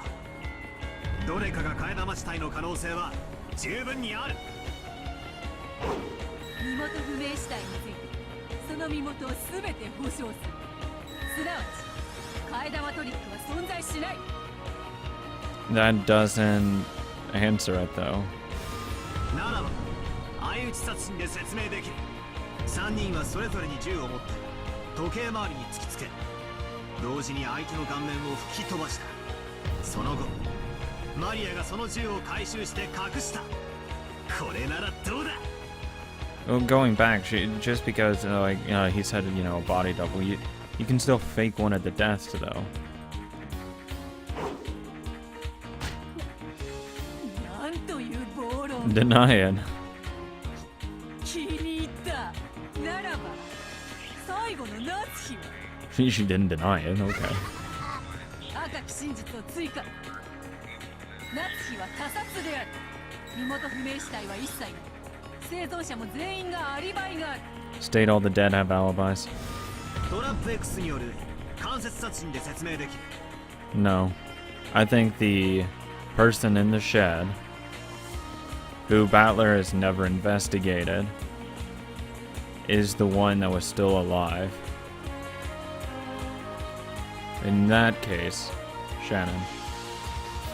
She actually didn't have a wound to her face, it was a fake wound. And Hideyoshi was in on it. In that sense. And Nanjo, obviously. Well, no, it was Hideyoshi and Canon that viewed her. Meaning that, theoretically speaking here, the only person to really view her, or not view her in that case, would have been Battler, and he, the whole thing is, what they're doing here is, these half faces blown off or whatever, oh, they're automatically dead, but Battler never saw it. He only assumed Hideyoshi wouldn't lie to him and say that's what happened. 夏日おばさんの銃に細工がされてたんだ。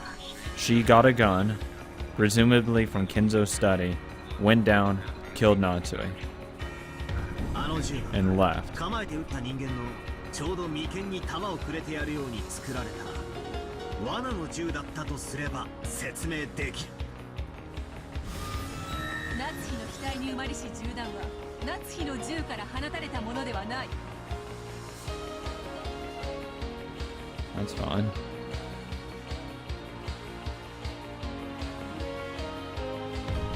夏日おばさんは内容不明の手紙によりおびき出された可能性がある。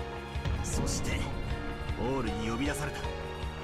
そして特定の時刻特定の場所に立つように強いられた。あらかじめ設置してあった銃を利用したトラップ X により殺害されたんだ。そなたの暴論はもはや心地よくすらある。ゲームの一つ第一のゲームをそなたに譲ろうぞ。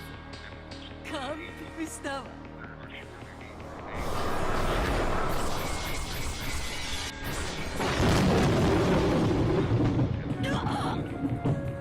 The instant Beato acknowledged her defeat in the first game, the stakes of the Blue Truth once again pierced her chest, letting out a terrible sound.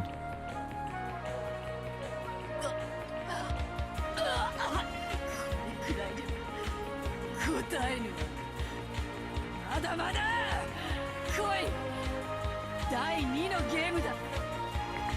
Beato just barely pulled out the stakes that had pierced her chest. But even though there was no hole left behind, she still seemed to be bearing a deep wound that was letting out a massive amount of blood. And she was tormented by an equally fierce pain.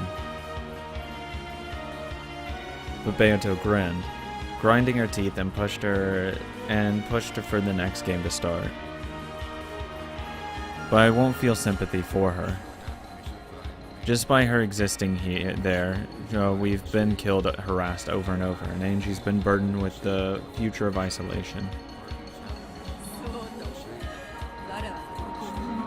ただ笑うだけでも永遠の地獄は続く。そなたを妹に返しはしない。 Then die. 帰らぬ家族に1000年の間泣き続ければよい。 くそが情けも容赦もしねえぜ。第2のゲームだ。行くぜ。まずは最初の事件だ。6人が殺された礼拝堂での密室殺人については当時の俺がすでにカンパしている。マリアの鍵を何者かが密かに拝借し、事件終了後に密かにマリアのカバンに戻したんだ。 Yeah. マリアの鍵はマリア受領後から翌日のローザ開封の瞬間まで誰の手にも渡っていない。 Fuck. Fuck. Fuck.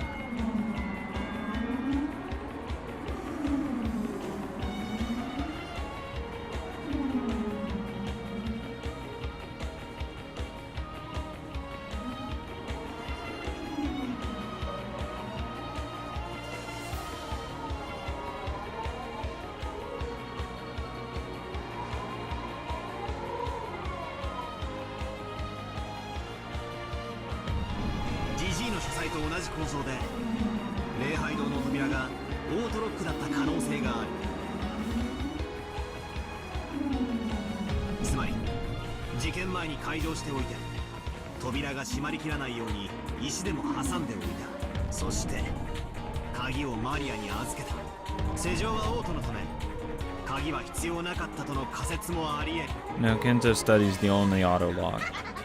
金蔵の書斎以外オートロックの扉は存在しない。 That was a regular lock. 扉は犠牲者たちがうち6人の中に犯人がいて5人を殺し死んだふりをしていた。 Can you lock it from inside? I am wondering that.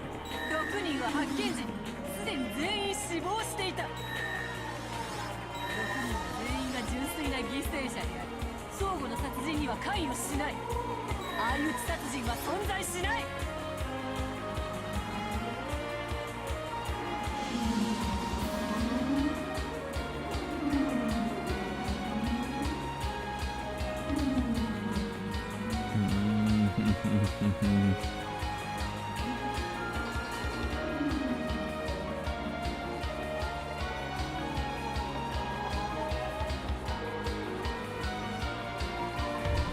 熊沢さんをはじめ当時アリバイがない人間が存在した。そんな誰かが6人を殺し内側に隠れていたと仮定すれば問題ない。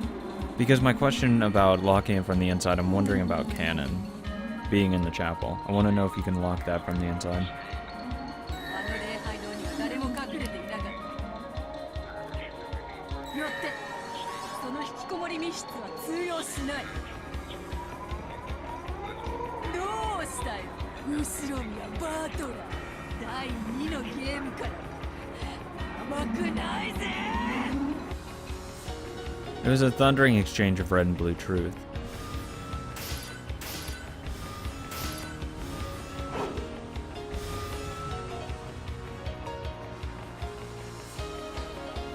The stakes of wedges of blue truth that I sent flying attacked one after another, and Banto cut them down one after another with the red truth.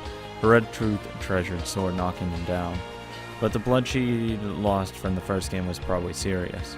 This intense exercise was putting an even greater strain on her. I could see her breath grow ragged. That's why I can't hold back now. I'll corner that witch. This time I'll break through her. まだだぜ。ああ、ダメだ。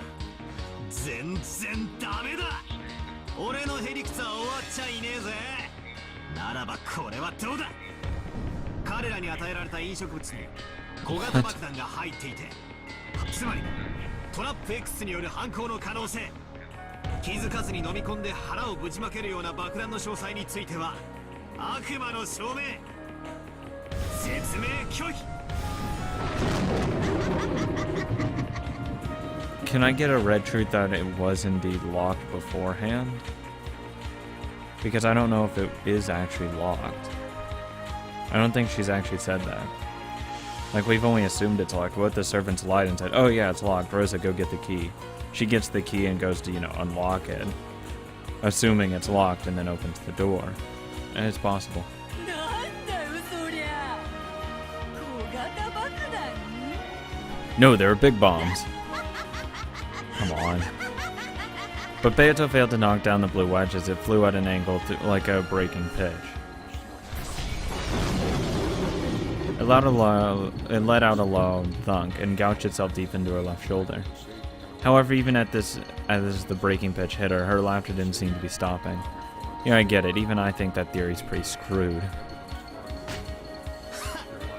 好きなだけ笑いやがれ。文句があるのか。なし。その暴論や心地よし。次なるジェシカとカノンの密室は。問題ない。使用人の誰かが犯人であればマスターキーを使える。 Yep. 密室ですらない。その後使用人室でカノンらしき謎の人物が襲いかかり、南條と熊沢が殺されたな。カノンの死亡はあの時刻以前に赤で宣言済みだった。ならばあのカノンは何者だというのだ。よって襲われた彼らがカノン君と誤認するような何者かの変装の可能性がある。彼らは異なる人物。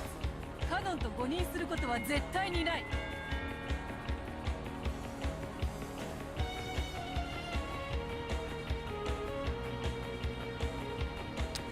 な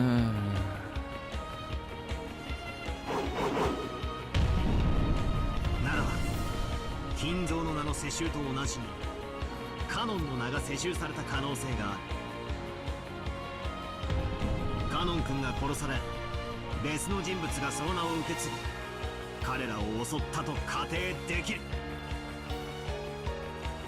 Interesting. Actually, wait. Going way back, actually. With Kinzo's. The whole thing was, where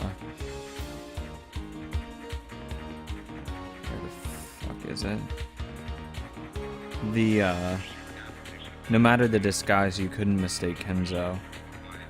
She didn't say that with Canon. She just said that no one else would not recognize Canon. It's different from what she used with Kenzo. But yeah, someone else can use his name. A sound like a watermelon being squashed rang out, and a blue wedge was buried deep into Beato's left flank. Maybe it hit in a bad place, since it seemed to be really effective. After leaning over and moaning for a while, she laughed it off as though trying to make it seem like no big deal. Yeah, I get it. That must have hurt a lot.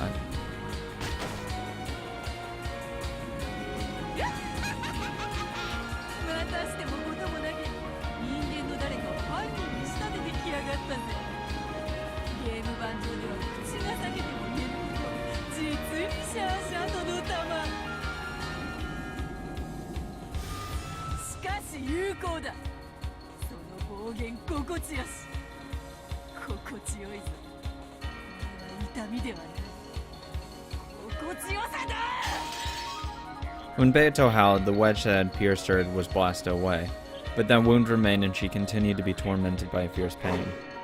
いいのか。続けていくぜ。第2のゲームの最後の殺人。夏日おばさんの部屋で死んだ3人についての青き真実は18人目の X を否定されても有効のはず。 State all three were homicides. 赤で反論はあるか。なければ第2のゲームも俺のものだ。ああ、ナイス。そのような差別で戦うのもつまらない。くれてやる。第2のゲームだぞ。貴様にくれてやるわ。You shouldn't just be giving games willy-nilly away.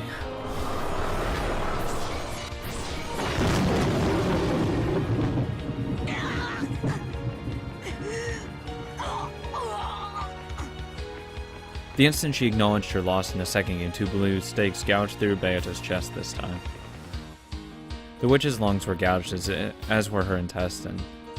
Her face twisted in anguish. Her body twisted as she gasped in pain. No, of course not, you bastard.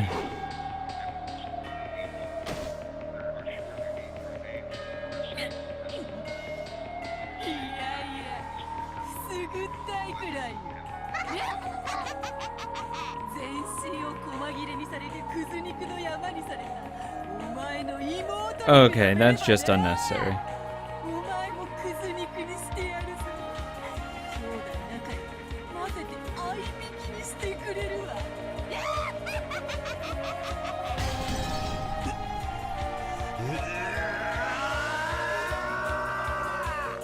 ぶち殺してやる。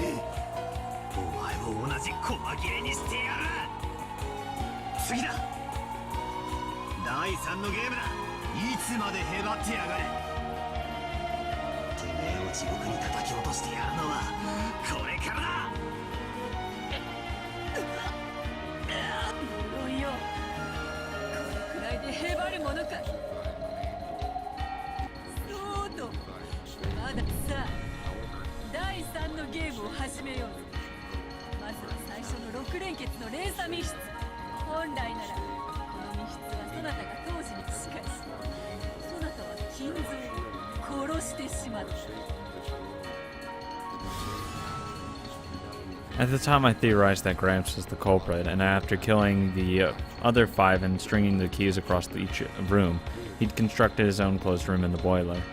And that there he died in an accident while carrying out some kind of scheme burning to death in the boiler. But now I've declared that Gramps was already dead. So I've denied my own theory myself, ironically enough. However, it can be used for anyone 問 else. 題ない。ジジイ以外にも犯行可能な人間は大勢いる。親族会議中だった大人たちが全員グルで犯行に及んだとさえ言い切れる。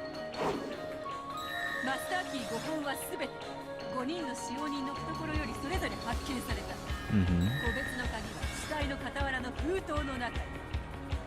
つまり連鎖密室に関わるすべての鍵が連鎖密室内に閉じ込められていたわけよ。隙間だの窓の隙間だの通気口だの、そんなところを使って密室外から鍵を戻すことなどできるぞ。 I didn't even think about vents. That would be interesting. なら毒ガスで殺したんだ。 What? 鍵は通らなくてもガスなら通るぜ。密室の外から殺人を実行したんだ。彼ら全員には致命傷となった重曹と思わしき傷跡があった。室外からの殺害は不可能だぞ。さらに赤を重ねようぞ。金蔵を除く5人の殺人の際、殺人者は必ず同室していた。自殺者がいないことは当時に赤で宣言済みだ。犯人は全員をそれぞれの部屋で殺害後、連鎖密室を構築した。 Well, I mean, you can again point to her and say the killer was in the room each time, then you say, proclaim that all 6 deaths excluding Kinzo's were homicides. しかし最後の部屋の鍵だけはどうしても密室内に戻せない。だが戻すことはできたぜ。死体の第一発見者が鍵を見つけたふりをして誰かの死体のポケットから取り出して見せればいいからだ。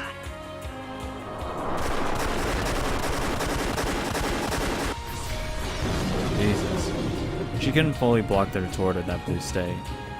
Beato was pushed back by the blue wedges that were unleashed on her one after another, finally failed to block one and once again took a severe wound. Wonder which part.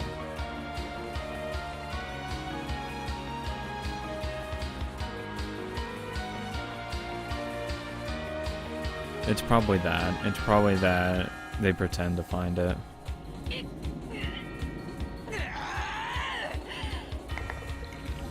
As she howled in pain, she pulled out the blue wedge that pierced her right arm.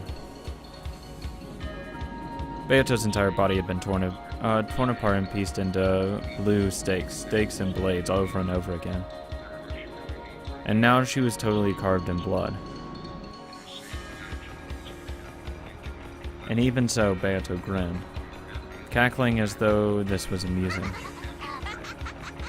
エンジェル、親を連れ戻して帰宅すると約束した男がどの口で親を犯人にした説を語るというのか。いいぜ、それでもいいんだぜ。家族で仲良く大量殺人に手を染めて決して落ちに血にまみれながらエンジェのところに帰れよ。それでこそ魔女の島からの生還者にお似合いだぜ。クズ肉エンジェにぴったりだ。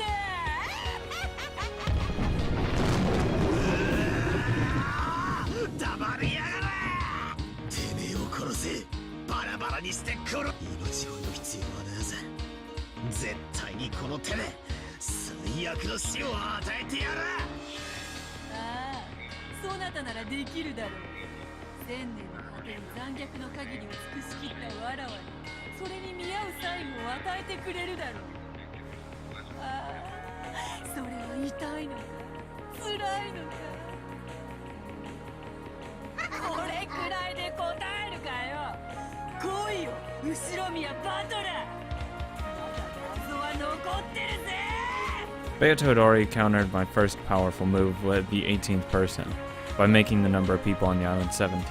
But just limiting the number of people to 17 didn't overturn the theory that Ava was the culprit.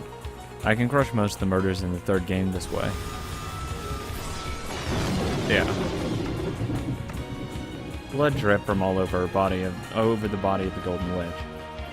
I cornered her this time thoroughly without mercy.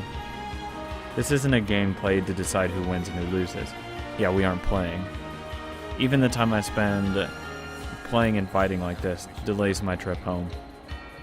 In her isolation, Angie will continue to have her heart torn apart by loneliness and sadness. I have to go back to Angie as fast as I can. ボロボロだな。虫の息ってやつか。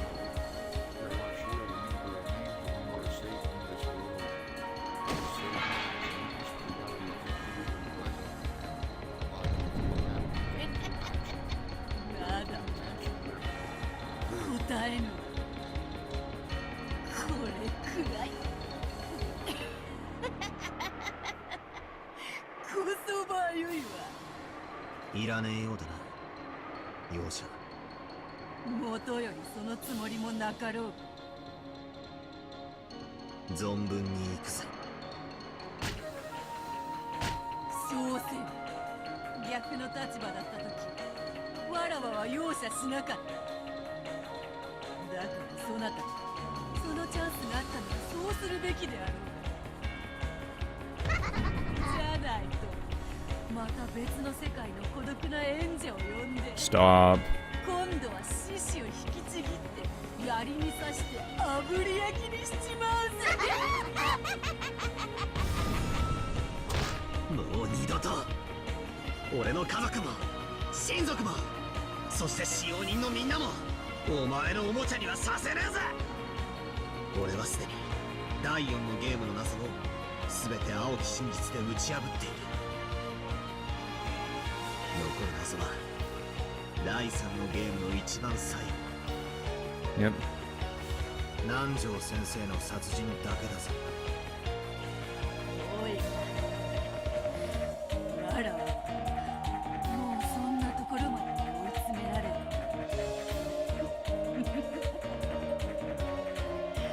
わらわも偶然の灯火である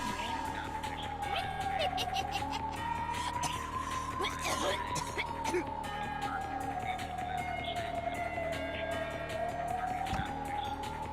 She coughed violently, spitting up blood. Her insides had been punched through so many times. It was only natural. ということこの南條先生殺しの謎だけがお前が魔女であることの最後の防衛戦ってことになる。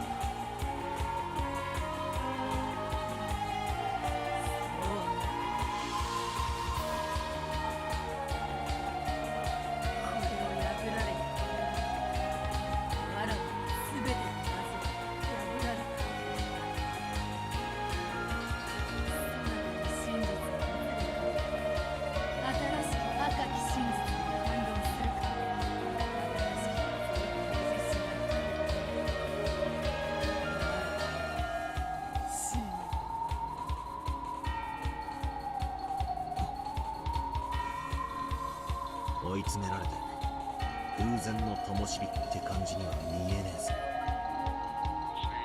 まだ何か隠し玉を持ってやがるな。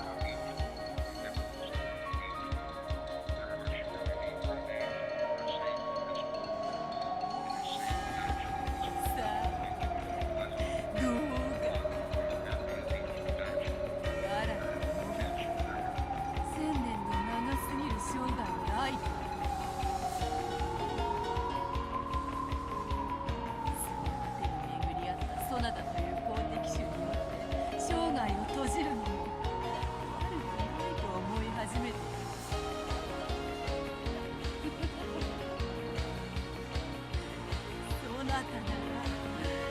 やれるよな。やってくれよ。殺してくれよ。殺してばっかりで殺された試しがねえんだよ。お前ら18人を幾百と殺してはきたけれど、殺された試しは一度もねえから、一回くらいは経験してみてんだよ。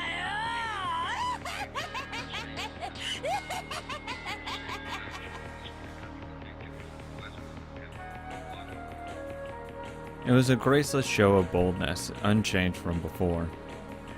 But blood dripped from her mouth, her once beautiful dress was covered with holes.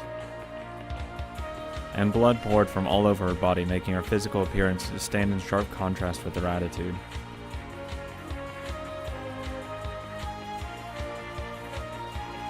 Maybe the shot she had taken to the flank was still tormenting her, since she was still pressing down on it unconsciously without a trace of grace. But I've got no time for pity. As long as I feel sympathy for this witch, my family and I won't be released from this place. Until I defeat her, we won't be able to go home. In the outside world, it may be possible for even enemies to understand each other when circumstances change. But pure evil does exist.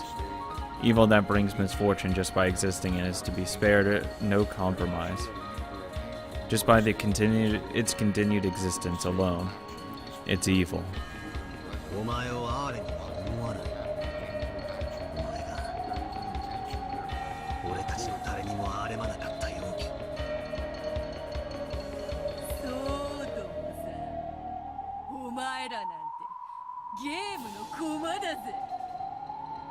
毎回最初の6人は誰を殺そうかな、次の2人はどう殺そうかな、もっとグロい殺し方はねえかなって考えるのは最高に楽しいぜ。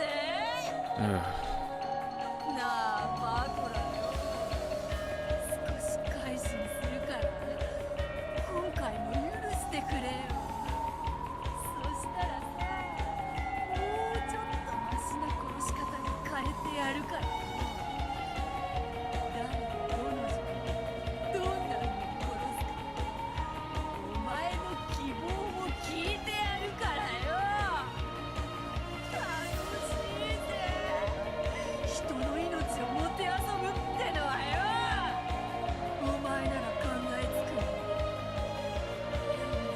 もっとクズ肉にしてやる方法はよ。来いバトラー、南條殺し暴いてみろ。 The 18th person has been defeated, but I won't give in. I'll stop that witch's breathing cold. The end of the third game. It was announced and read that the survivors at that point in time, Battler, Ava, Jessica, and Nanja, were all uninvolved with his murder. And it was also proclaimed that he was murdered directly by someone else before his eyes. All other people had the strongest possible alibi, but having their deaths proclaimed and read. I'll break through this without using the 18th person. To think, but don't stop thinking. Her red doesn't only bind me, it's also supposed to be her weak point. I've got to somehow use it against her. You gotta get as close to a red as possible, and go for the heart.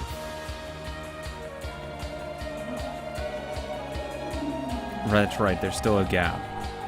Yeah, that's why. This way, I can break through it. This way, Beatrice's legend of the witch is finished. 確かに他の連中は死亡だったのさ。だが赤で死亡を宣言されたのは南條先生が死んだ瞬間ではない。 Yeah, claim they were all dead before he died. 厳密に言えば南條先生の死体が見つかった後の俺とエヴァの戦いにおいてだ。つまり南條先生を殺した時点では生きていた何者かがエヴァの死亡宣言までの間に死亡していれば、その感激は縫えることになる。つまりはこういうことさ。エヴァの死亡宣言で初めて死亡とされた人物の中に犯人がいて、その人物は最初うまいこと死んだふりをして俺たちをやり過ごした。そして赤での死亡宣言がないまま俺たちには死んだと思い込ませた。そして南條先生を殺し、その後に何かの理由で死んだ。そしてその後にエヴァが赤で死亡宣言を出す。以上の仮説でも南條先生の事件は説明できる。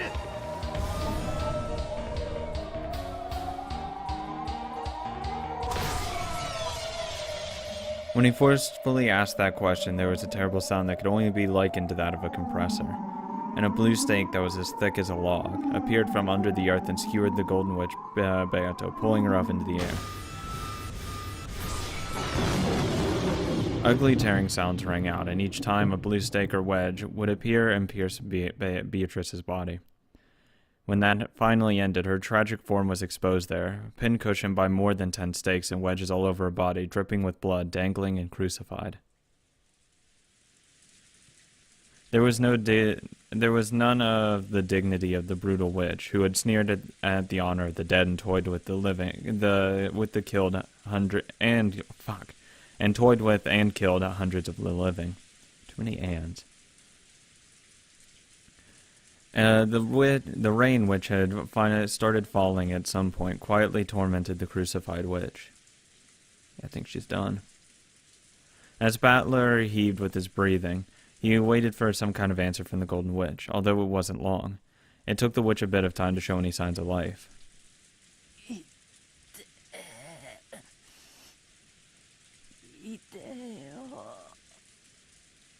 Jigo, 自得だぜ。お前が殺めてきた人々の痛みの一部を思い知れ。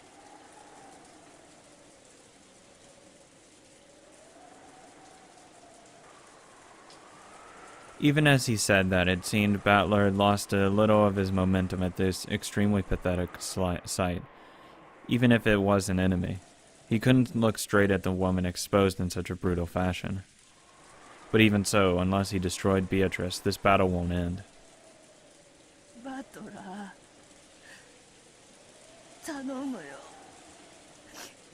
Oh. Huh?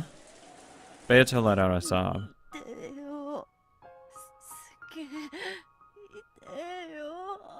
Just fucking finish it already.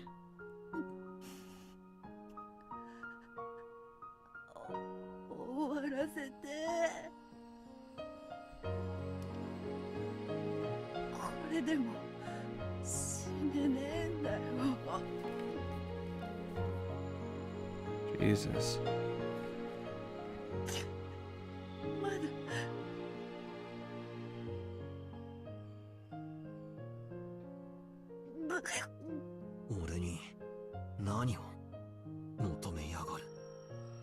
Finish it.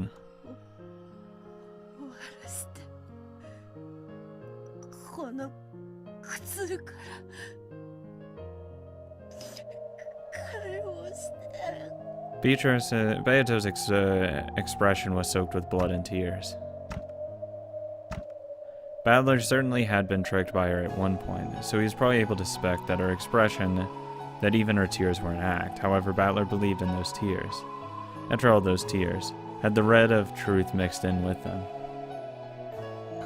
Dark. どうすればお前の痛みを終わらせられる。全て晒すから。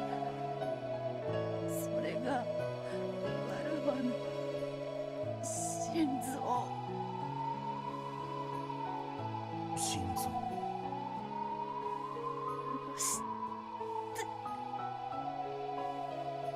ベアト。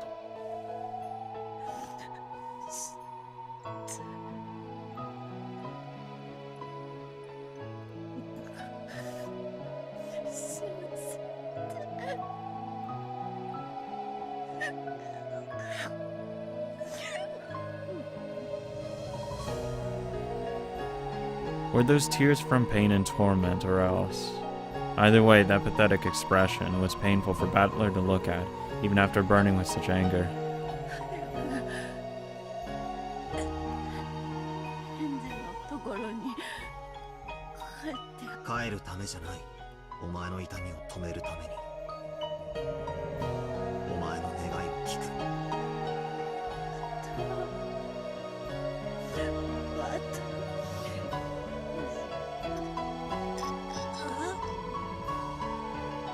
In her last breaths, Beato summoned up all of her remaining strength and managed to close both of her hands into fists. A red light began to gather at those fists. Then she lifted her arms as though appealing to the heavens for something. 殺せるから私の心臓を潰して貫いて The red light around both her arms gradually began to strengthen.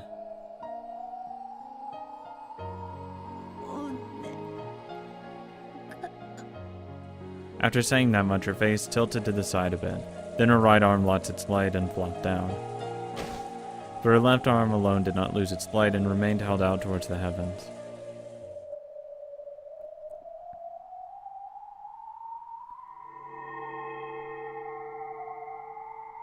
Then, before Battler's eyes, another Beato appeared with a faint form transparent like a curtain. The crucified Beato had already lost consciousness. However, the newly appeared faint Beato quietly looked at me, her eyes expressionless, and spoke. 後ろにはバトル今から私が What? あなたをそれでそしてたった今この島にはあなた以外誰もいません Oh. Okay.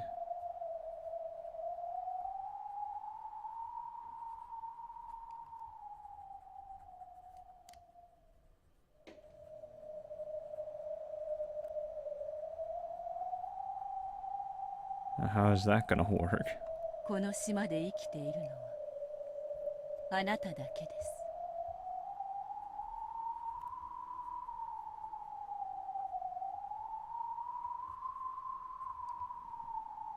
す島の外の存在は一切干渉できません Mm-hmm.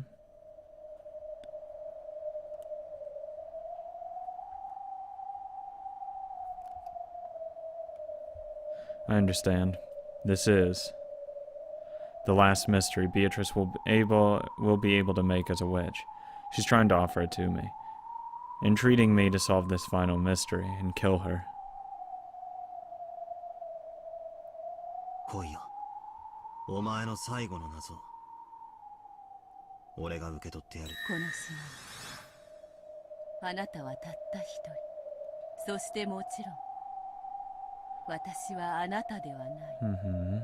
なのに私は今ここにいてこれからあなたを殺します南條先生殺しの謎の強化版ってわけか。それで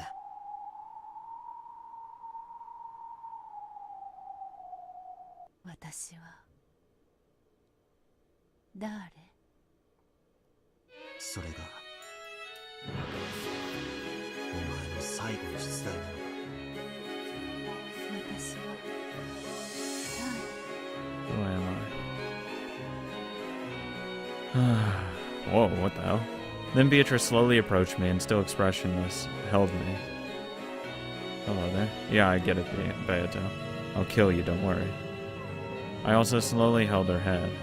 Then I, as a piece, left the game board.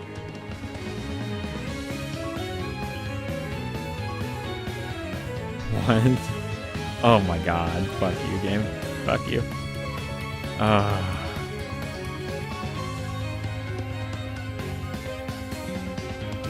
Died on the 10th Twilight. Died in 1998. Fuck.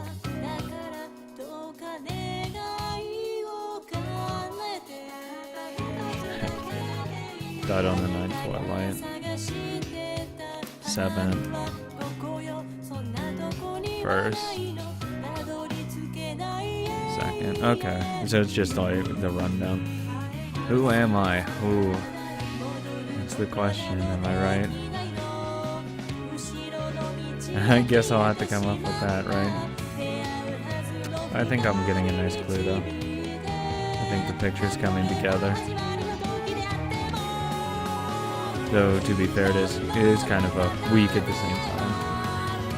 Hopefully I'll get it though. Now I'll have to wait for a separate video because this one's already going on a little longer. Because this one will take probably at least an hour to describe everything that's going on and what happened. And what I think happened.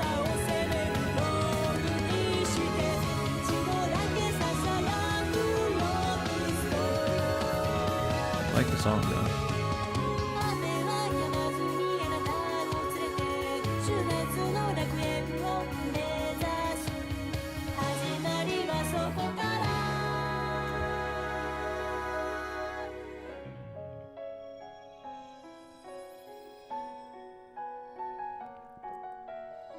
Shout out to all those goats. They did the best work.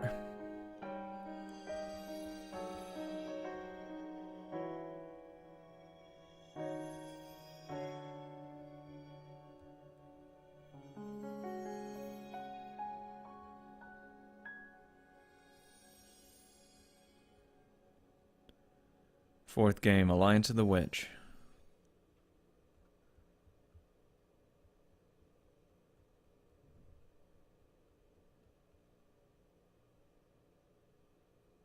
Well, shit.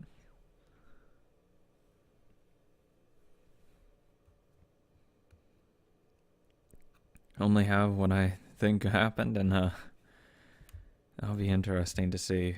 We'll have to do the mystery, or the question mark stuff next. Then I'll give my theory. God, these last few episodes have been fucking long as shit. Guess I need to be long, right? Question mark has been added. The final one, too. I'm ready for this shit. Hopefully it's not as long as the tea party. Holy shit. That was a little bit ridiculous.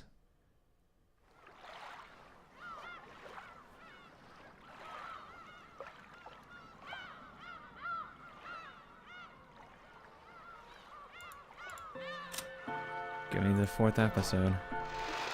The final extra part.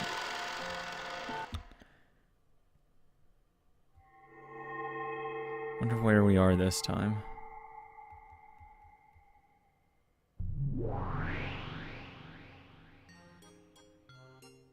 Unknown. Fragment number. Fuck my asshole.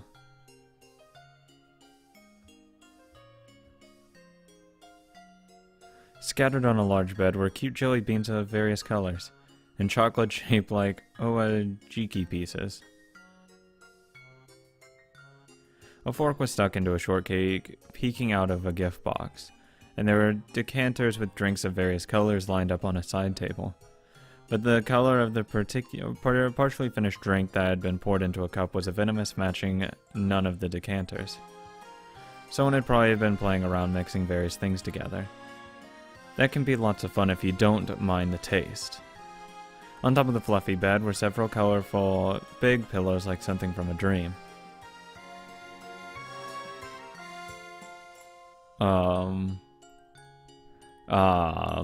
Am I interrupting something here? On this bed that looked like something out of a child's dream world, Byrne lay face down, and Lambda Delta lay face up, clutching onto a pillow and relaxing.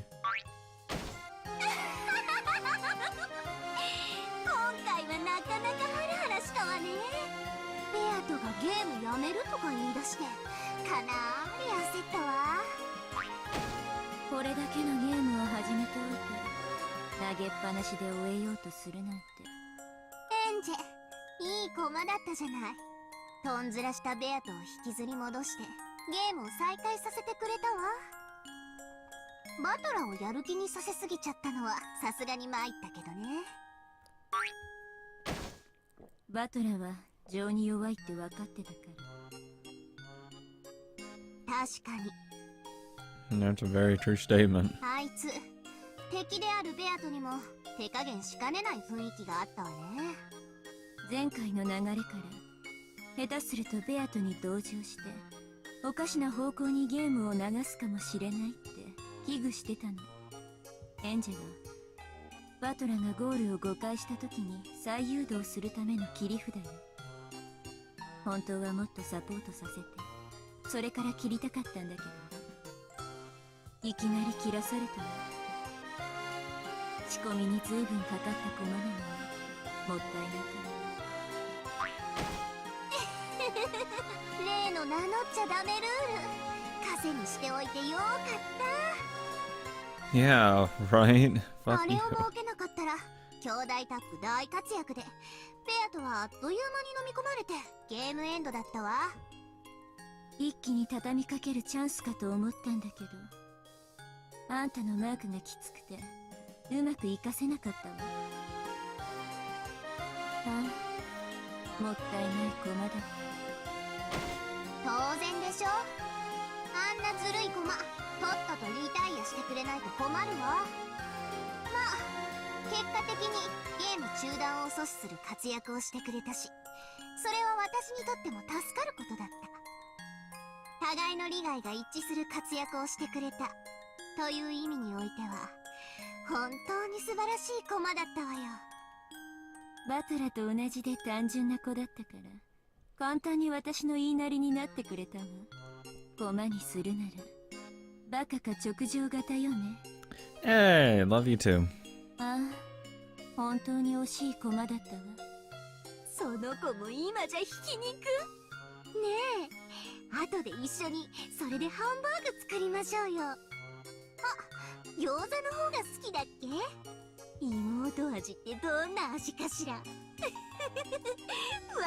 える。 Yeah, fucking funny. あんたそんな余裕でいいの？エンジェのおかげでバトラは奮起、ベアとを猛追し始め、今やだいぶ私が有利なゲーム展開だと思うけど、というかバトラ今回でこれまでのほとんどの謎を解いちゃったんじゃない？はあ？とんでもない。バトラの青き真実なんてほとんど外れてるわよ。 Not a fucking surprise. ベアとのぬるい赤なんて隙間だらけだもの。多少は知恵の回る子だったら適当にへりくつ並べりゃ簡単にすり抜けられるわ。ああ、本当にイライラしたわよ。私だったらどれもこれも徹底的に赤で切り返してるわ。あら、そうだったの？私はてっきりあれらが正解だと思ってたわ。 I knew all of them weren't correct. There's just no way. Some were just completely stupid. 小型爆弾を飲み込ませて云々は Yeah. さすがにどうかと思ったけど、バトラの青き真実だって全部が有効になってはいないわ。ベアとは第一のゲームにおいてこれによりバトラのエヴァ秀吉の密室殺人の犯人は偽装死体を演じた何者かという推理が破られたのよ。 But she didn't guarantee the death of them. Or at least the murder of all of them.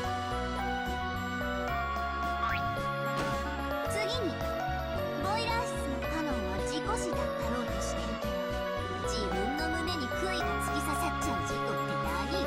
You're running with a stake in the hallway and you trip on it. ばっかじゃない。私が赤き宝刀とやらで切ってやるわよ。カノンは事故死ではない。 Thank you.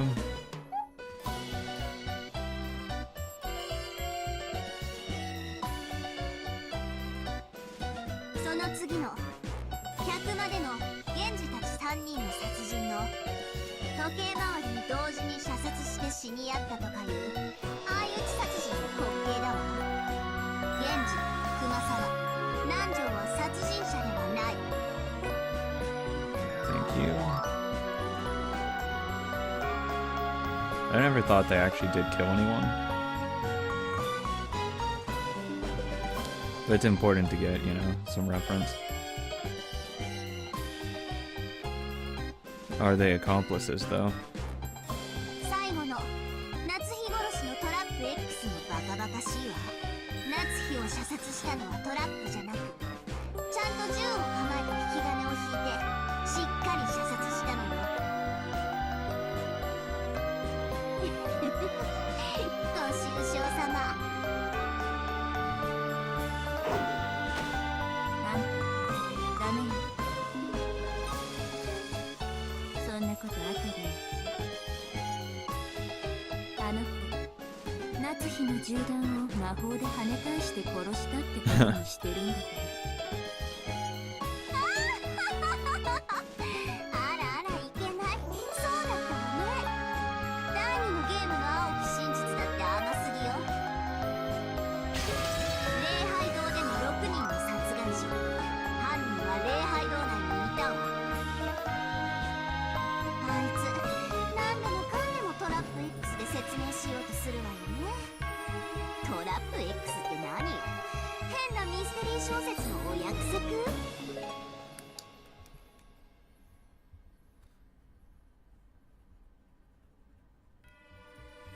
使用人室で南條と熊沢が殺された事件のカノンの名前を世襲したとかいうのも滑稽だわ。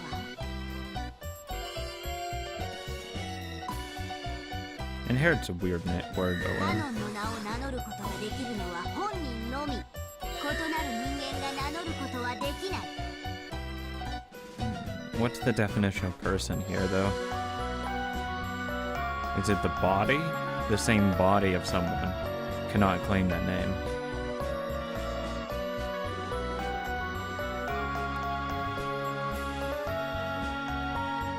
And if it works for Kenzo, then why wouldn't it work for this?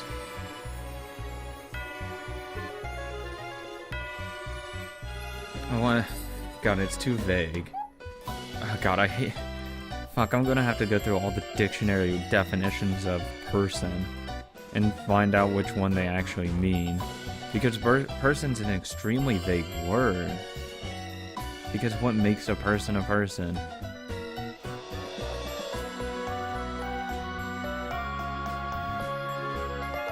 I do appreciate these extra runs. 夏日の部屋もローザからマスターキーを借りたという線もダメダメ。 Double homicide, suicide. ローザがマスターキーを管理して以降、それらすべては一度たりとも彼女の手を離れていない。 Good.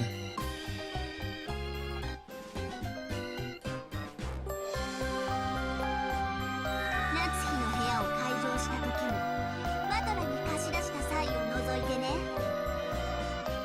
まだまだ続くけど、ざっと軽く見てもこんな感じかしら。軽くも何も。あんた、第1と第2のゲームにおけるバトラの青き真実。あらあら、なんてこと。 Yeah, he's stupid. Because a lot of those were half-baked. And just not that good. バトラがそれを聞いたらそっとしちゃうわね。ねえ、ベアとは全然追い詰められてなんかいないのよ。あの子、やっぱりなかなかの役者だわ。きっと今回のゲームでは一見追い詰められたふりをしてみせて。 She's getting... I don't know. She's pissed off at it. And didn't want to play anymore. わさっと赤で一刀両断にしてバトラをびっくり仰天させる作戦でしょうよ。 I doubt it. それできっとまた大笑いしながら言うんだわ。魔女はピンチになんかなりませんって。じゃあ、あのベアとの追い詰められたみたいな悲壮感は全部そうに決まってるじゃない。あいつ本当に大女優よね。 Beautiful. 全然追い詰められてなんかいないのに、最終回顔負けのクライマックス感だったわ。今年の助演女優賞はあいつに決定ね。ああ、もちろん主演は私だけど。 Of course. 出るんでもいいわよ。私を殺したみたいなことを言って最後に大きな謎を出したわよ。それを解かれたらベアとは今度こそおしまいの排水の陣じゃないわ。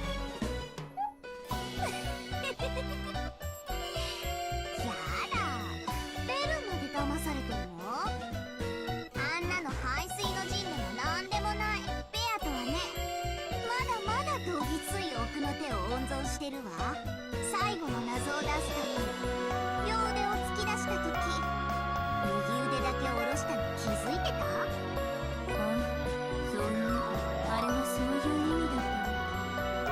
そういうわけ。あの子はまだまだ奥の手を残してる。そして何も謎は解かれちゃいない。 God damn it. それをまるで全て完歩されて次回最終回みたいなテンションにしちゃうなんて、つくづくあの子は演技の天才よ。ああ、早くバトルをどん底に叩き落とすところが見てやりたいわ。あの子前回のゲームの北風と太陽作戦ですっかり味を占めちゃったんじゃない？バトラきっとまたベアとに登場してコロッと引っかかるわよ。女の涙は一粒で男を騙せるからね。実に安上がりでお得よね。 That is very true. That is a absolutely true statement. No point even lying. またその手に引っかかっちゃうかし But I would have ended her right then and there. ら。二度と同情し Because I do think I know who she is. 私のバトルを焚きつけない。当分は援助にひき肉で焚きつけられそうだけど。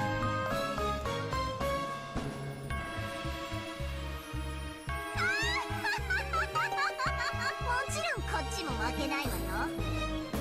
ここからバトラと拮抗するくらいに盛り返せるようベアトを徹底的にサポートするもの。負けないわよベアトは。負けたら素敵な罰ゲームがあるわよってきっちり脅してるもん。あんたの罰ゲーム本気でシャレにならないから少し加減した方がいいわよ。ベルに次に罰ゲームをできるときはこうしようって決めてるのがあるの。聞きたい聞きたい。嫌よ。もう聞いてよ。あのね No. ベルを素敵なお城に閉じ込めてあげるの。そのお城は真っ白な純白の城壁に囲まれていて、一辺は 12km、 高さは 10m あるの。魔法とズルは禁止。とても飛び越せないわよね。14億4000万竜兵。話のうちが読めたからもういいわよ。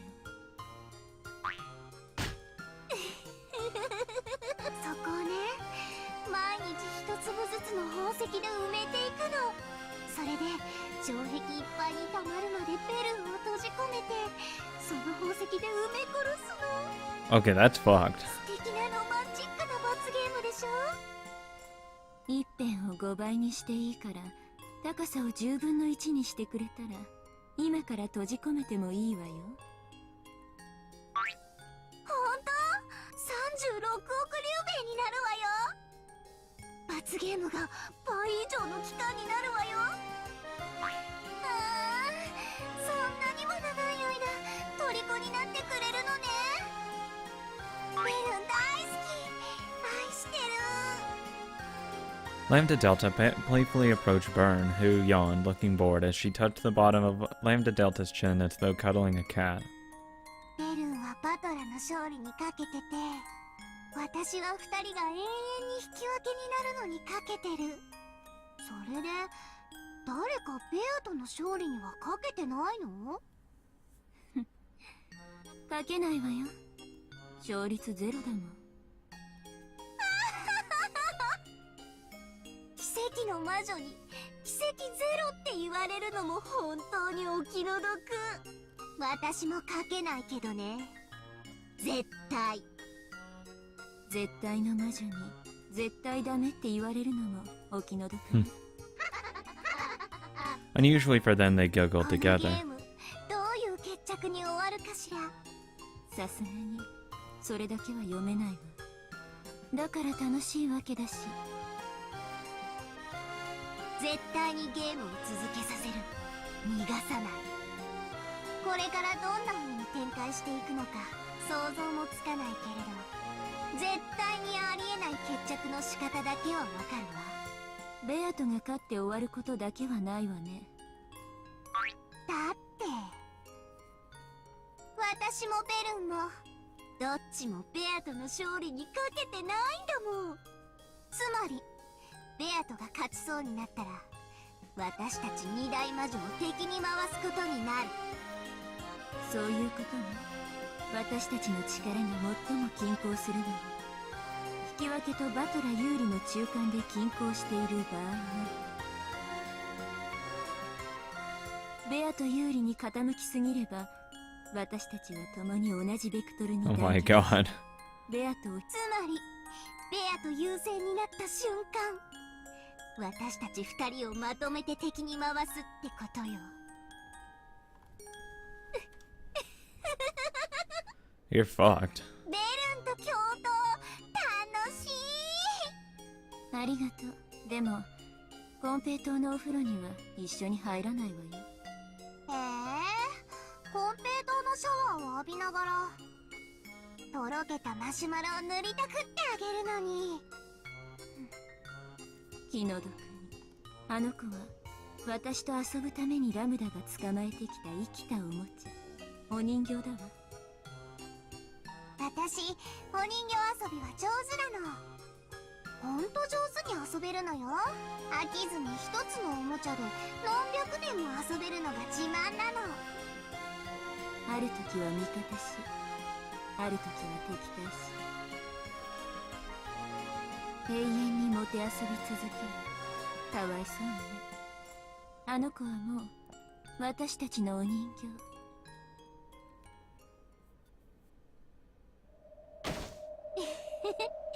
そういうことよ。あの子は私たちのお人形。私たち二人の望む末路しか用意されてない。つまり私によって永遠に引き分けが繰り返されるかベルンによってベアトが敗北して滅ぼされるかでしか終わらないと断言できる。ベアトが勝って終わるようなことは奇跡の魔女として宣言するわ。Proclaiming in red. なら私は絶対の魔女として宣言するわ。そして奇跡は絶対に起こらない。Jesus.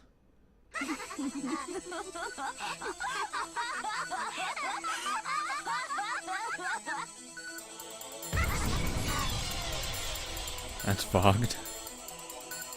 Hardly fair. It kind of makes me want her to win, just to go against the odds, but at the same time I don't want to lose.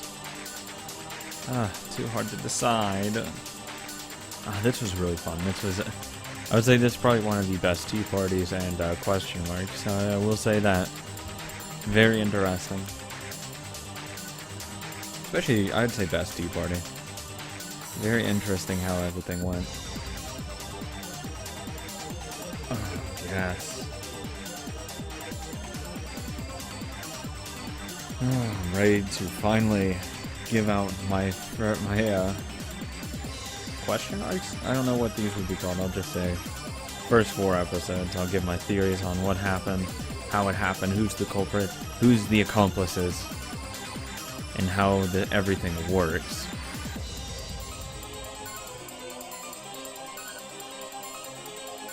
Hopefully I won't fail. Though if I do, there's always the next episode. But I really want to finish it now. And completely bury her. And cut out all wiggle room.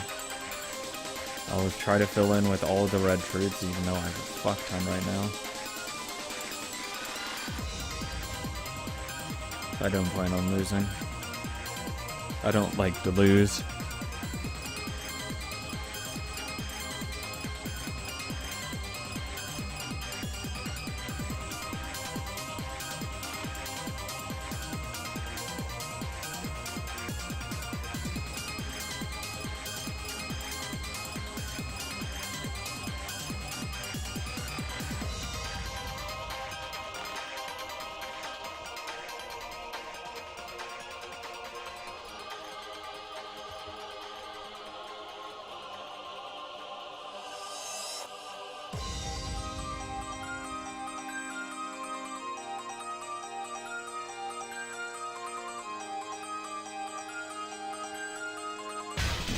God damn, that's such a good piece of music. Fuck.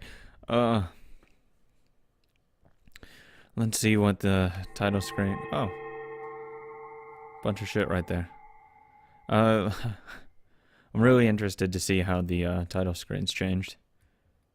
I'd imagine it'd be the Golden Land. New element.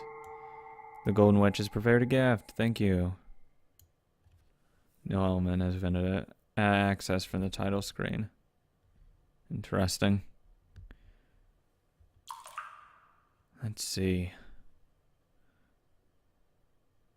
I'm really interested to see where Chiru goes. Yeah, it is the Golden Land. Music box.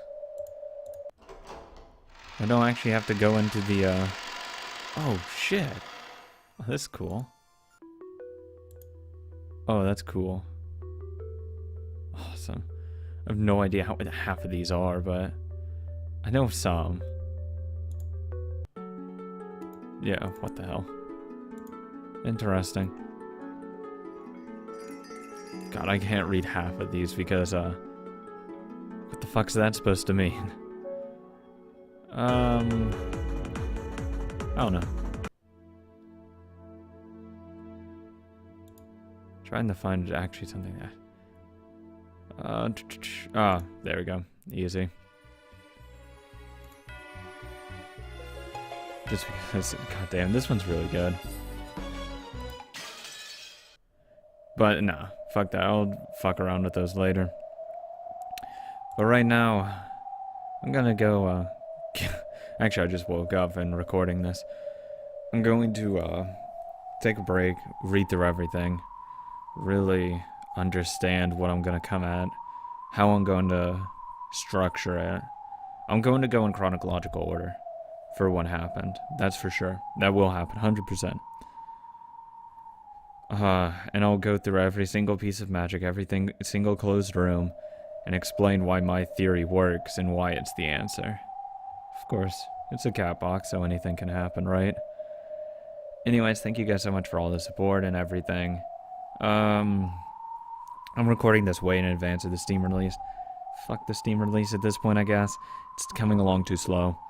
I mean, I would still have to wait over almost a month at this point. Actually, not a month, but a few weeks. 2.5 weeks I would have to wait. That's too long for me. I don't want to leave this hanging for a week or so. Or even 2. Because by the time this comes out, it'll probably be 2 weeks. Or more. Yeah, it'll be a week and a half when this comes out. And that's too long to go without a video. At least in this time slot. Other than that, thank you guys so much. Make sure to like, comment, and subscribe if you haven't already. I love seeing those things. I love seeing the support. Share the video around. Share my theories around as well, because why not, right? Get some groups to laugh at it or comment on it or something. I have no idea. Fuck it. Anyways, next episode will be my final video on this whole first 4 parts.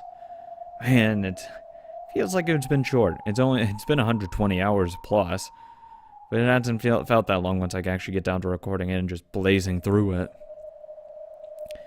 Here's to Chiru being just as long.